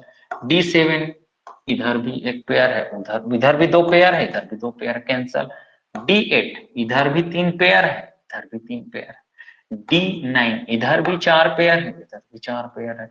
D10 इधर भी 5 पेयर है इधर भी 5 पेयर है। कोई नया पेयर बन रहा है क्या, नहीं बन रहा है, इसलिए कभी भी पेयरिंग एनर्जी हाई स्पिन में नहीं आएगा।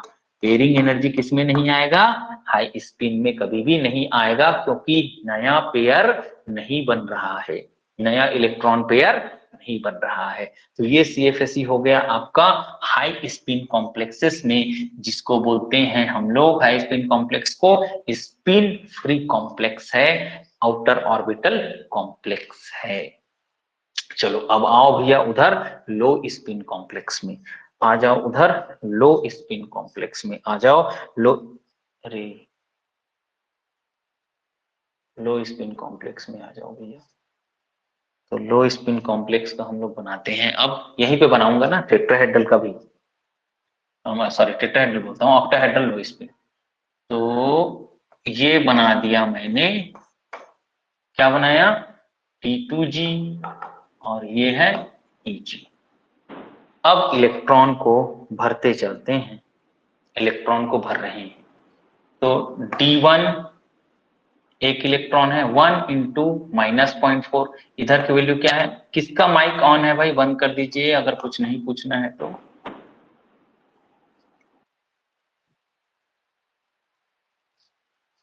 चलो, तो T2G वाले एक इलेक्ट्रॉन के लिए वैल्यू -0.4, ऊपर वाले के लिए +0.6। तो एक इलेक्ट्रॉन है T2G में अभी D1 में, इसलिए 0.4। 2 इलेक्ट्रॉन होगा तो 2 इंटू 0.4 0.8। 3 इलेक्ट्रॉन रहेगा 3 इंटू 0.4 1.2। अब आएगा मजा, ये d ऑर्बिटल बना दिया। अब इसका इलेक्ट्रॉन बना लेता हूं मैं। 1 2 3 तक कोई परेशानी नहीं था, 3 तक कोई परेशानी नहीं था। अब देखो भैया, अब हो गया D4। क्या हो गया? D4। क्या हो गया है? D4। तो D4 में क्या होगा? 1 2 3 इलेक्ट्रॉन भर गया है, चौथा इलेक्ट्रॉन इधर। इधर कोई पेयर है क्या? इधर कोई पेयर है क्या? नहीं है, लेकिन इधर क्या बन रहा है? एक पेयर बन रहा है। 4 इंटू -0.4 क्या आ जाएगा? -1.6 प्लस P। सुधारो इसको, लिखो प्लस P। क्या लिखेंगे? +1P या P जोड़ेंगे भैया। अब देखो D5 में इधर कोई पेयर है क्या? नहीं है, लेकिन इधर क्या है भैया? दूसरा पेयर है, 2 पेयर है। इधर क्या था? कोई भी पेयर नहीं था, इधर 2 पेयर है। तो इसको क्या बोलेंगे? -2.0 प्लस 2p। क्या बोलेंगे? 2p। इधर D6 क्या है? ये D6। इधर कितना पेयर है? एक पेयर है। इधर कितना पेयर है? एक पेयर है। और इधर कितना पेयर है? 3। तो एक पेयर पहले से प्रेजेंट है, एक पेयर पहले से प्रेजेंट है, 2 नए पेयर बने। इधर का पेयर, नया पेयर बनता है उसको गिनते हैं नया। तो यहां पर क्या हुआ है? एक भी पेयर नहीं था, फिर 2 बना। फिर D6 में एक पेयर पहले से है, और इधर कितना पेयर है? 3। तो एक पेयर पहले से है, उसको क्या करेंगे? कैंसल। हमारे पास कितना पेयर है बोलेंगे हम लोग? 2 पेयर। कितना पेयर है? 2 पेयर, है ना। चलो, अब आ जाते हैं D6 में। कैसे हो जाएगा? 6 गुना -0.4 करोगे, कितना आ जाएगा? -2.4। और ये हाईएस्ट क्या होता है भैया? CFSE होता है। ये हाईएस्ट क्या होता है? CFSE। तो हमेशा याद रखना, कॉम्प्लेक्स का, ऑक्टाहेड्रल कॉम्प्लेक्स का हाईएस्ट CFSE कितना होता है? -2.4। कितना होता है? -2.4 del O हाईएस्ट CFSE होता है। फिर D7 में क्या हो जाएगा भैया? ये 6 हो गया था, ये 7। तो ये 6 ये -2.4 हो गया। अब ऊपर में कितना? इसमें से 0.6 घटा देना, 0.6 घटाओगे तो -1.8। फिर इधर कर लेना, फिर 1.2 घटा देना, 1.2 घटाओगे तो कितना हो जाएगा? -1.2। फिर 3 हो जाएगा, तो 1.8 घटा देना तो कितना आ जाएगा? -0.6।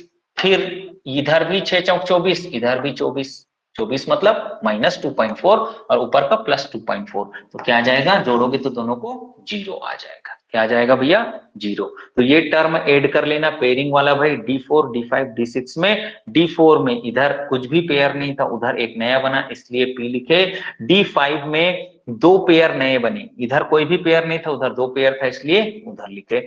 D6 में पहले से पेयर इधर है, और आगे चल के 2 नए पेयर दिख रहे हैं हमको, इसलिए 2p लिखे। अब इधर हम लोग जब भी जाएंगे किसमें? D7 में। ऐसे सर D7 में भी होगा क्या? हाँ, D7 में भी देखो, 1 मिनट ना, बहुत कचड़ा हो गया है, मैं निकाल रहा हूं। पहले लिख लेते हैं, होगा बिल्कुल लिखेंगे इसको। 1 2 3 4 5 6 और 7, और इधर भरते हैं इलेक्ट्रॉन को अलग कलर से। आ जाओ भैया कलर। हाँ, तो 1 2 3 4 5 6 और 7। इधर 2 पेयर है, और इधर कितने पेयर हैं? 3। तो 1p आ जाएगा। 7 में क्या लिख लेना? +1p। और D4 में डी इसमें 2p आएगा और D4 में 1p आएगा। ठीक, अब सर, D7 समझ आ गया? हाँ जी, D6 समझ नहीं आ रहा है। पेयरिंग समझ नहीं आ रहा है? D6 वाला। D6 वाला समझ नहीं आ रहा है? हाँ रुको। Yes sir. हाँ हाँ ठीक ठीक, कंफ्यूजन दूर करते हैं, टेंशन मत।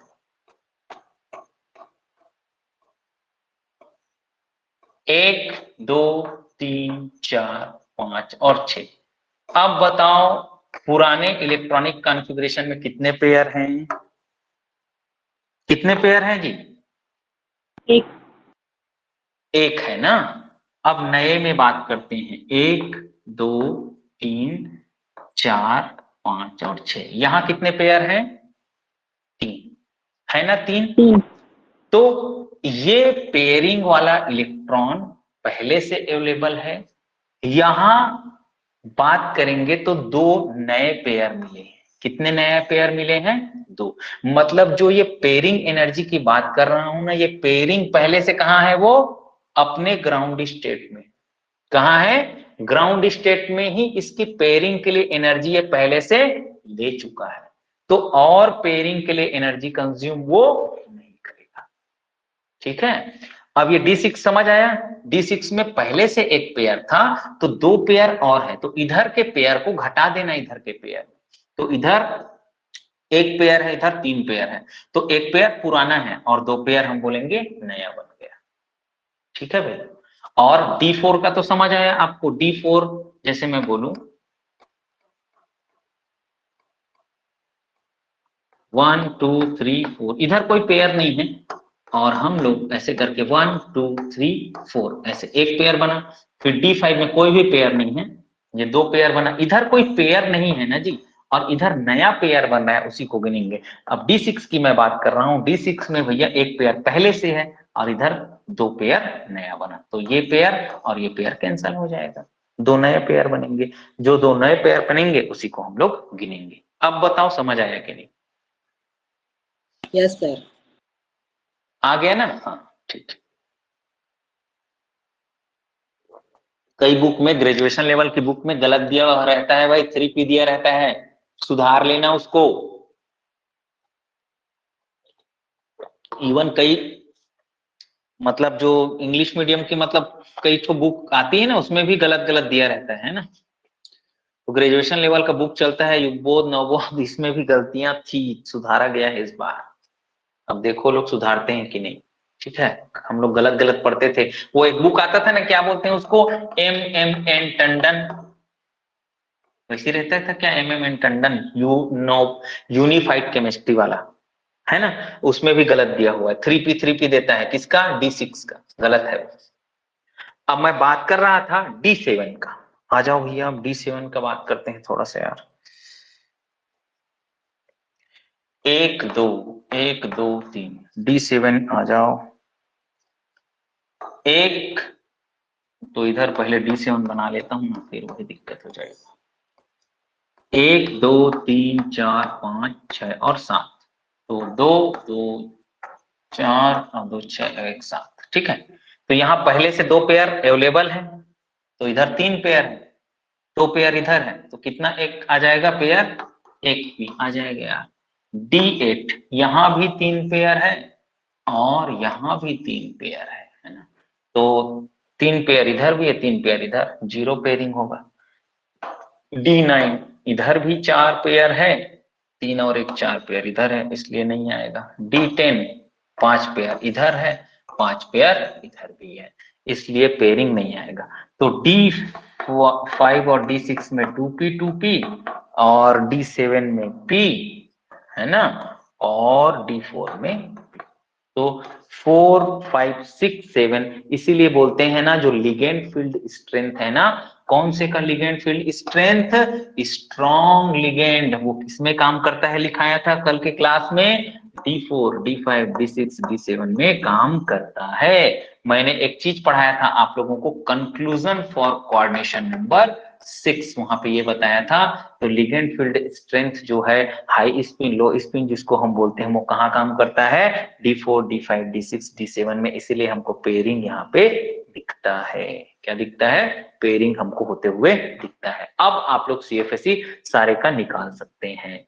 तो हाई स्पिन कॉम्प्लेक्स में मैक्सिमम CFSE किसका होता है, D3 का होता है और D8 का होता है। किसका होता है, हाईएस्ट CFSE, हाई स्पिन में हाईएस्ट CFSE या मैक्सिमम CFSE किस कंडीशन में होता है, D3 और D8 में। कभी पूछा नहीं गया है लेकिन पूछा जा सकता है। फिर वहां वैसे निकालते हुए मत बैठना, वहां पे निकालते हुए बैठोगे तो 5-10 मिनट खत्म है और फुल कॉन्फिडेंस रहेगा CFSE सबसे बनता है क्योंकि, और अपना 5 मिनट गंवा बैठोगे, 5 क्वेश्चन ऐसे गलत हो जाएगा, उसके चक्कर में छूट जाएगा, है ना। तो हमेशा याद रखना हाई स्पिन के केस में D3 और D8 का CFSE सेम होता है और सबसे ज्यादा, जबकि लो स्पिन के केस में मैक्सिमम CFSE किसका होता है, D6 का होता है, वो भी होता है -2.4 डेल O प्लस 2P। क्या होता है, -2.4 डेल O प्लस 2P।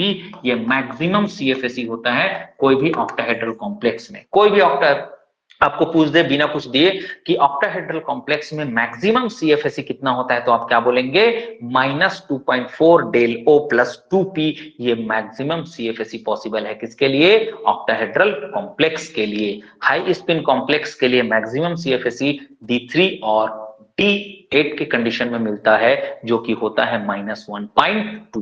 कितना होता है, -1.2। ठीक है भाई, तो ये याद रखना भैया, हाई स्पिन में आधा और लो स्पिन क्या होता है, ज्यादा, इसका जस्ट डबल -2.4। 12-24 याद रखना भाई, हाई स्पिन का लो स्पिन का। ठीक, चलो अब आ जाओ टेट्राहेड्रल। बताने की जरूरत नहीं है टेट्राहेड्रल को, है ना। टेट्राहेड्रल को बताने की जरूरत है क्या, बताने की जरूरत है भैया, इसी के क्वेश्चन नहीं बनेंगे। टेट्राहेड्रल में कुछ भी नहीं है यार, देखो बताते चलता हूं। तो टेट्राहेड्रल को यहां बना दूं मैं, तो E नीचे रहता है, T2 ऊपर रहता है इसमें, साथ ही साथ बनाते चलता हूं। पेयरिंग नहीं आता उसको दिखाना भी पड़ेगा भैया तुम लोग। D1, अरे हाँ D1, ये देख D1 आ गया, D1 आ गया, और ये E वाला पार्ट है, ये T2 वाला है। हमेशा E वाला -0.6 और इधर वाला T2 वाला ऊपर है तो 0.4। ठीक है भाई, एक D1 एक इलेक्ट्रॉन है E में, तो एक गुना -0.6 करेंगे 0.6 डेल T, फिर D2 का 2 गुना करेंगे तो 1.2। अब क्या हो जाएगा, D3 में 2 इंटू 0.6 प्लस 1 इंटू 0.4, तो 2 गुना -0.6 करेंगे तो -1.2 प्लस 0.4 कितना आ जाएगा, -0.8। किसी भी कंडीशन में कुछ पेयरिंग दिख रहा है क्या, ना तो उधर है ना तो इधर है। अब D4 देख लो भैया, D4 में देखो अभी भी कोई पेयरिंग नहीं है। अब 2 इलेक्ट्रॉन इसमें 2 इंटू 0.6 प्लस 2 इंटू 0.4, तो 1.2 में 0.8 घट जाएगा, कितना बचेगा, -0.4। फिर देखो D5 में E में 2 इलेक्ट्रॉन, T2 में E में 2 इलेक्ट्रॉन है और T2 में 3 इलेक्ट्रॉन। E में 2 इलेक्ट्रॉन है तो कितना हो जाएगा, -1.2, और ऊपर 0.4 इंटू 3 करेंगे 1.2, प्लस 1.2 और -1.2 जीरो हो जाएगा। क्या हो जाएगा भैया, 0। अब आ जाओ D6 पे आ जाओ, ये इतने का 0 हो गया D6 इधर, तो एक पेयरिंग हो गया D6। इधर फिर से बना लेता हूं मैं, 1 2 1 2 3। ठीक है, तो ये E है और ये T2 है। 1 2 3 4 5, इसका आ गया 0।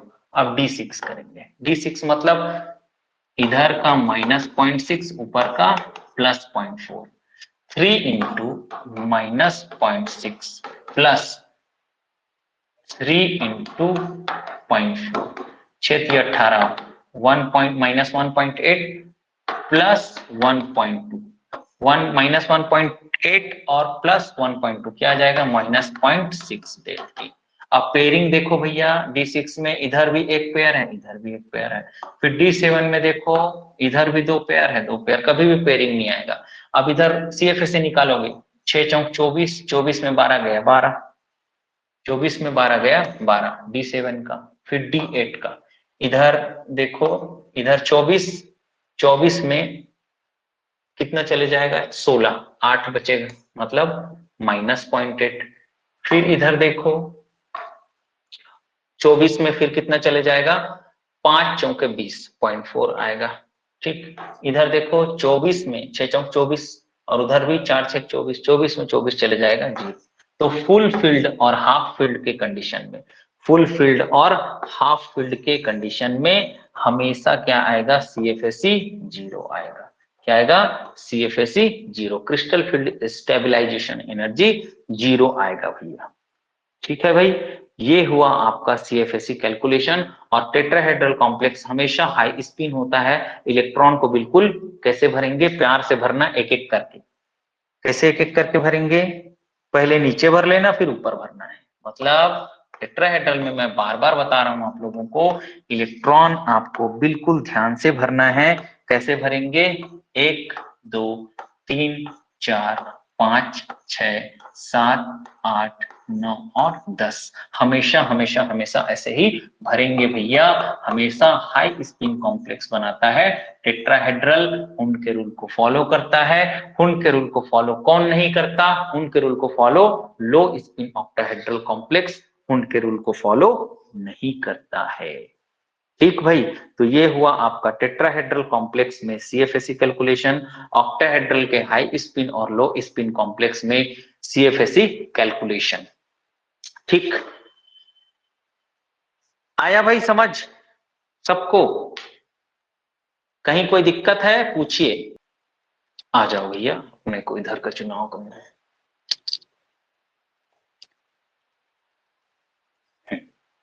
CFSE निकालना है, सबसे पहले ऑक्सीडेशन स्टेट निकाल लेना।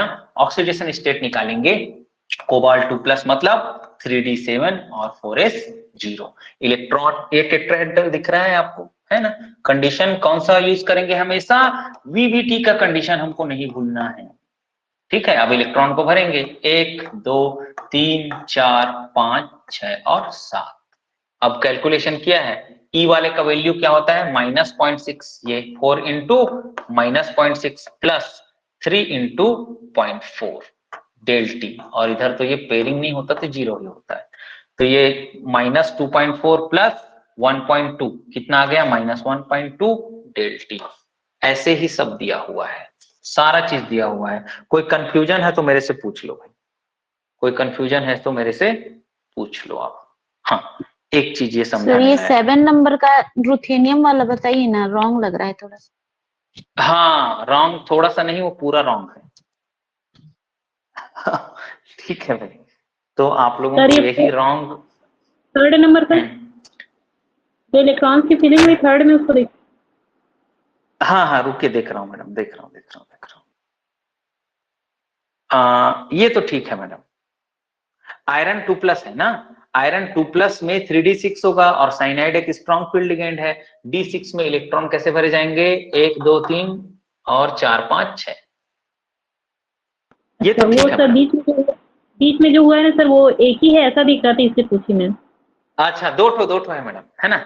अच्छा, ये 7 वाला बिल्कुल गलत है। अगर आप लोगों को ये गलतियां पकड़ में आ रही है, मतलब आप लोग पढ़ रहे हैं और आपको बिल्कुल समझ भी आ रहा है, जो जो गलतियां पकड़ ले रहे हैं वो बिल्कुल उनको परफेक्ट समझ आ रहा है, मैं ये मान के चल रहा हूं, बिल्कुल सुधारेंगे इसको। चलो हम लोग बना लेते हैं रुथेनियम का, इसलिए मैं इस गलतियों को कभी पहले से नहीं बताया, है ना। कई आप लोग ने बताया कि ये कंफ्यूजन तो आएगा ही, क्योंकि सॉल्व हुआ है और क्वेश्चन इसलिए उठ रहा है कि सर की कॉपी है और कैसे गलत हो सकता है। ठीक, कॉपी मेरा नहीं है, किसी स्टूडेंट का है जिसको मैंने पढ़ाया था, क्योंकि मेरा जब मैं पढ़ा था उस समय धीरे धीरे कुछ कुछ अपडेट करते जा रहे हैं, तो बच्चों का नोट्स ज्यादा अच्छा है टीचर से। ठीक है, तो ये रुथेनियम, ये फिर रूल आया उसमें ऐसा पढ़ते हैं हम लोग। तो ऑक्सीडेशन स्टेट +2 है। अब इसमें भी हमेशा जब भी करते हो ना टाइम रहता है तो ये याद करना इसमें D6 रहता है, S2 रहता है, मतलब N-1 D6 और NS2 रहता है।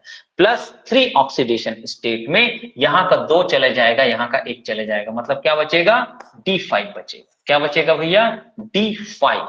तो D5 है और ये सबको काट देना भैया। ये 4D का मेटल है, क्या कराएगा पेयरिंग कराएगा यार। पेयरिंग कराएगा मतलब कैसे हो जाएगा 1 2 3 4 5 है ना।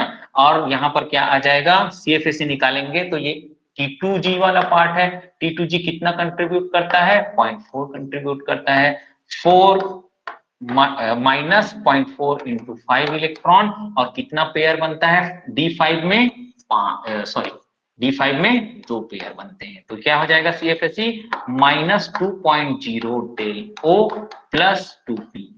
बिल्कुल नोट करेंगे अभी -2.0 डेल O प्लस 2p इसका CFAC होगा। और ये भी देखने लायक है, ये 8वें नंबर का है शायद, है ना। इसमें क्या है जब हम लोग VBT सॉल्व करते हैं ना, तो VBT सॉल्व करते हैं तो जो 3D5 और 4s1 रहता है ना, तो ये 4s के इलेक्ट्रॉन को हम लोग क्या भेज देते हैं d ऑर्बिटल में अंदर भेज के 3D6 कर देते हैं। क्या कर देते हैं 3D6 कर देते हैं। तो यहाँ पे भी वो ये कार्बोनाइल के स्ट्रॉन्ग फील्ड के इन्फ्लुएंस में ये जो s का इलेक्ट्रॉन है ना वो d ऑर्बिटल में अंदर चले जाता है। किसके समय हाइब्रिडाइजेशन के समय। किसके समय हाइब्रिडाइजेशन के समय अंदर चले जाता है। अब उसी D6 का हम लोग क्या करेंगे डिस्ट्रीब्यूशन करेंगे। D6 का डिस्ट्रीब्यूशन करेंगे स्ट्रॉन्ग फील्ड में तो 2 2 4 और 2 6 यार, है ना। नीचे ही भरा जाएगा, नीचे भरा जाएगा।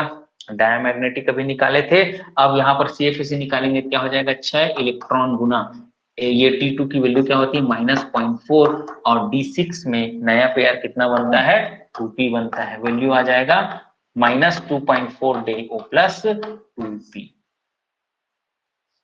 कोई कुछ बोल रहे हैं सर ये थर्ड नंबर में भी 2p ऐड होगा ना।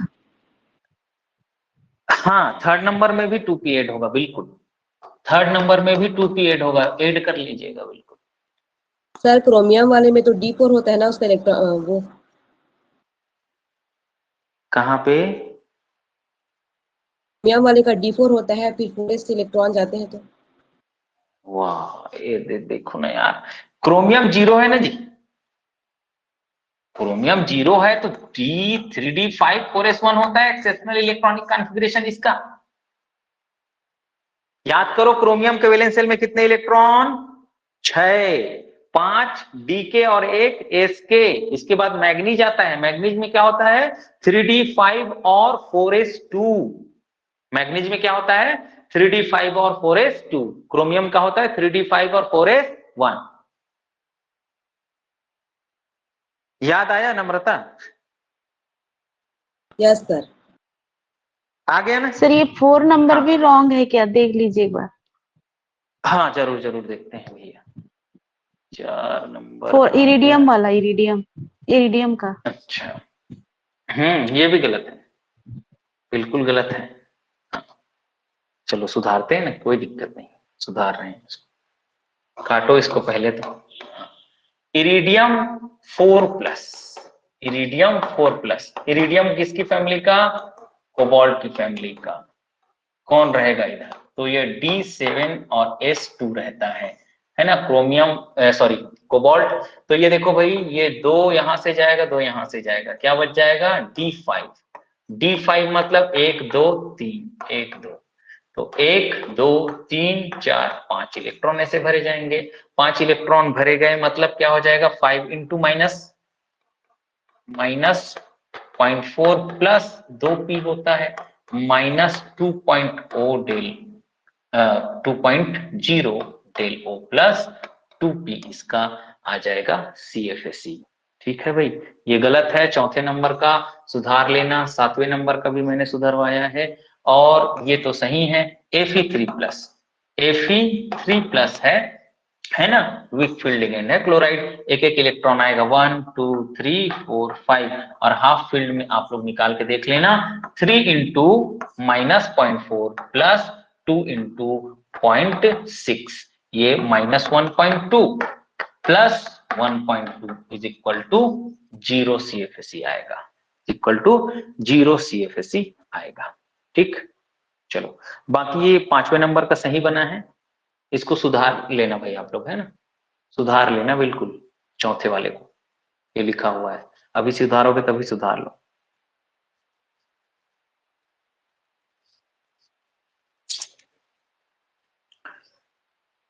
तो जितने भी क्वेश्चन है ना उसको खुद से एक बार जरूर बना के देखिए, उसको ढक दीजिए, क्वेश्चन को लिख लीजिए और ढक दीजिए उसको रफ कॉपी में, फिर बना के देखिए कि हमारा आंसर और मैच कर रहा है कि नहीं। नहीं मैच करेगा तो मेरे से पूछना, जैसे कि आप लोगों को देख के समझ आ रहा है कि ये गलत है तो उसको सुधारना। आपको अंतर जहां पे दिखेगा ना मेरे से जरूर एक बार टैली कर लेना कि वो वाकई में गलत है कि नहीं।